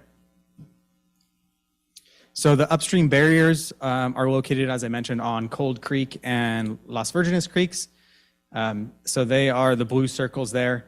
And there are a couple different, road crossings, large and small. There's one small dam, so there are various barriers to fish passage that are on those creeks. So Ringe Dam itself, built in 1926 by the Ringe family, which, Ringe family, very interesting family in Malibu, really cool to learn about them. The dam itself is 100 feet tall, 140 feet wide. It's made of concrete, and it's an arch, continuing arch is what they call it. And there's also a concrete spillway on the left side if you're looking upstream. It's 12 feet thick at the base and 2 feet thick at the top, so it's actually triangular for stability. So by 1945, so about 20 years after it was constructed, the actual spillway gates, which there's 4 of them on the left-hand side of that top photo, got damaged. So those gates were actually, you could turn, I think they're 8 feet tall or 8 feet wide, so you could actually turn and control flows. So those got damaged within 20 years or so. And even more significant really is about 90% of that water supply or water holding capacity of that dam was gone within 20 years. So it went from 575 acre feet to 75 acre feet. So substantial sedimentation deposition behind that dam. And that's really what made it not usable anymore in such a short time. So it did still serve some water supply use until the mid 1960s. But by 1967, it was decommissioned. It was pretty much useless. It was serving no purpose. And the land and the dam was acquired by state parks in 1976.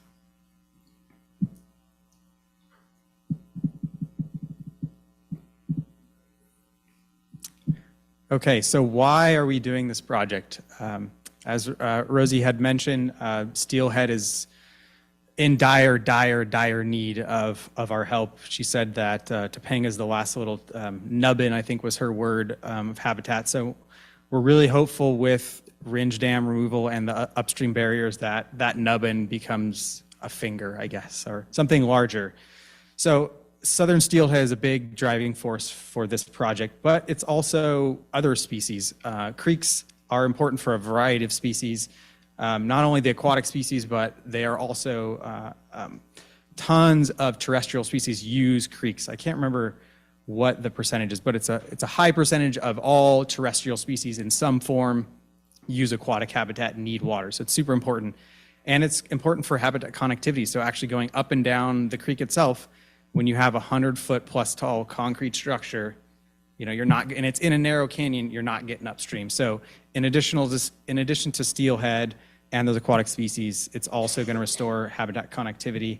It's going to restore natural sediment processes and creek processes. So dams, one of the biggest things they do is alter sediment transport and alter water transport. And those two things, especially in Southern California, are very dynamic. They change season to season, year to year. And the species who live here have adapted to that for millions of years. And they actually thrive on that and need that dynamic,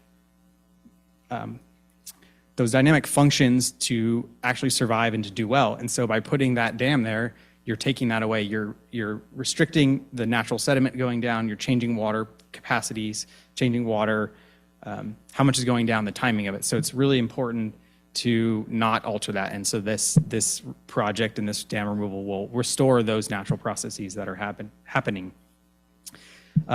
Sediment's also super important for our beaches and downstream habitat. As we all know, coastal erosion is a huge problem. It's a significant issue that's happening. That material goes downstream, it goes to the beach, to the near shore, and builds up. Winter storms come in, erode sediment, that stuff comes down and replenishes that. So without that, we're in this deficit and we're constantly fighting a battle of coastal erosion. So we need that material to keep going downstream. This dam in particular, there's also been numerous deaths and injuries from people jumping off the spillway. So it's actually removing some public nuisance. And as I had mentioned, it's serving no function. So it's completely full, 100% full of sediment now. So there's no flood storage capacity at all and no sediment capacity.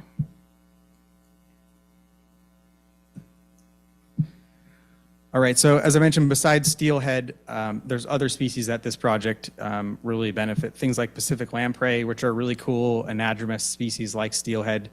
They're really funky looking, really weird. They actually have like a round sucker. I don't know a ton about them, but they're really interesting. So you have those species that migrate. You have species like red-legged frog, which is another endangered species. You have birds that actually use the sand, the beach habitat for nesting, that without that sediment coming down, they don't have the habitat they need.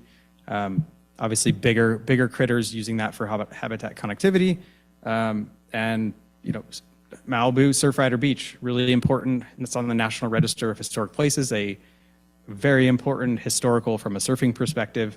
So that sediment, that material needs to go down to those beaches to maintain surf breaks, to keep that a world-class surfing beach.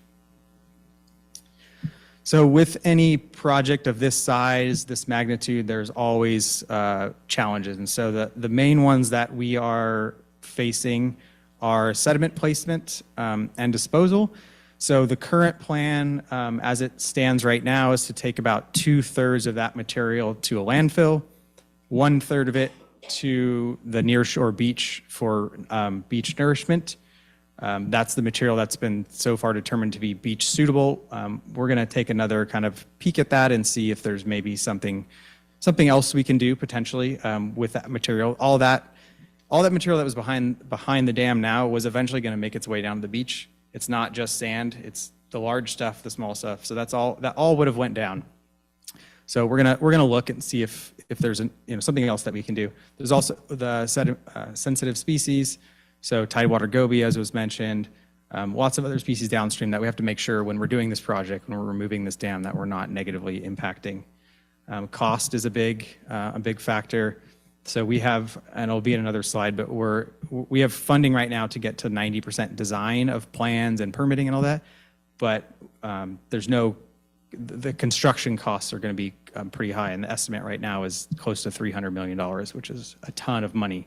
But it's such an important project that it's really needed. Truck traffic is another big issue. If we're trucking out all the material to landfills, not only from a climate change, but from a traffic perspective, it's a lot of trucking. So that's something we're going to have to look at. And then downstream flooding is a big, the dam doesn't, as I mentioned, doesn't serve any flood control capacity right now. And some of the downstream areas are actually, because the sediment now is filled and it's now coming back, it's coming over the dam, the flood capacity downstream is actually continuing to reduce. But we still, with removal of a dam and with projects like this, we still have to look at downstream flooding and ensure we're not increasing flooding risks to downstream properties. So how we got here and where we're at. So this project really started, I guess, technically in 1992. So there was the Army Corps of Engineers did a feasibility study or authorized the start of a feasibility study. That was completed in 2017. And it took quite a while to get to that point for various reasons, but it was finished in 2020. So the EIR, so the federal and state sort of big environmental documents were completed in 2020. A year after, that's where we got $12.5 million from the state legislature, which was amazing to get to 90% design. So that's where we're focusing right now. That's where we're putting all of our effort with this. And I'm very new to state parks. I've actually only been there for almost 3 months. It's really a small time, but my position is just for Ringe Dam for this project. So we were able to get funding to hire someone that was specifically going to do this because we just didn't have the staff to dedicate to such a large, important project. So I'm super grateful, really happy and excited to do. This is like a bucket list career project. And I'm still kind of in awe. I'm like, why am I doing this? Why did you pick me? But super cool. I'm so excited. So this year, we're doing lots of technical investigations, lots of modeling.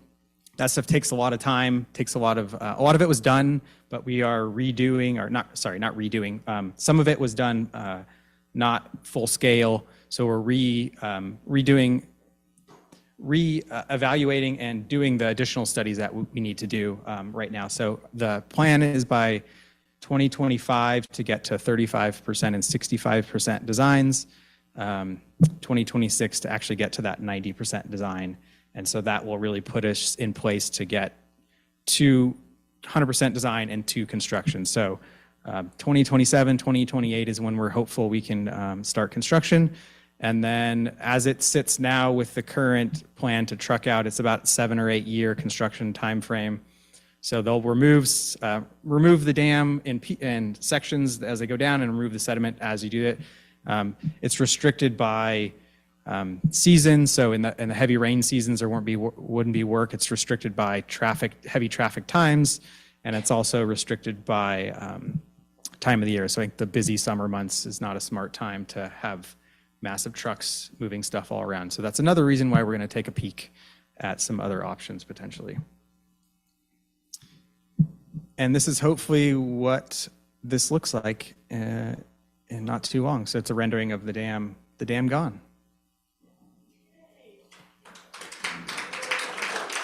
All right.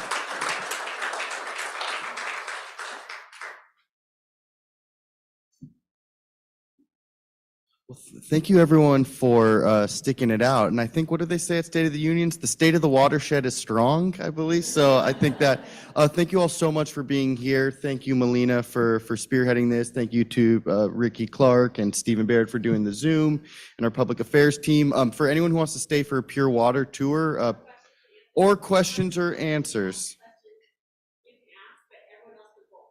Great. Thank you. Have a great night, everyone. Appreciate you.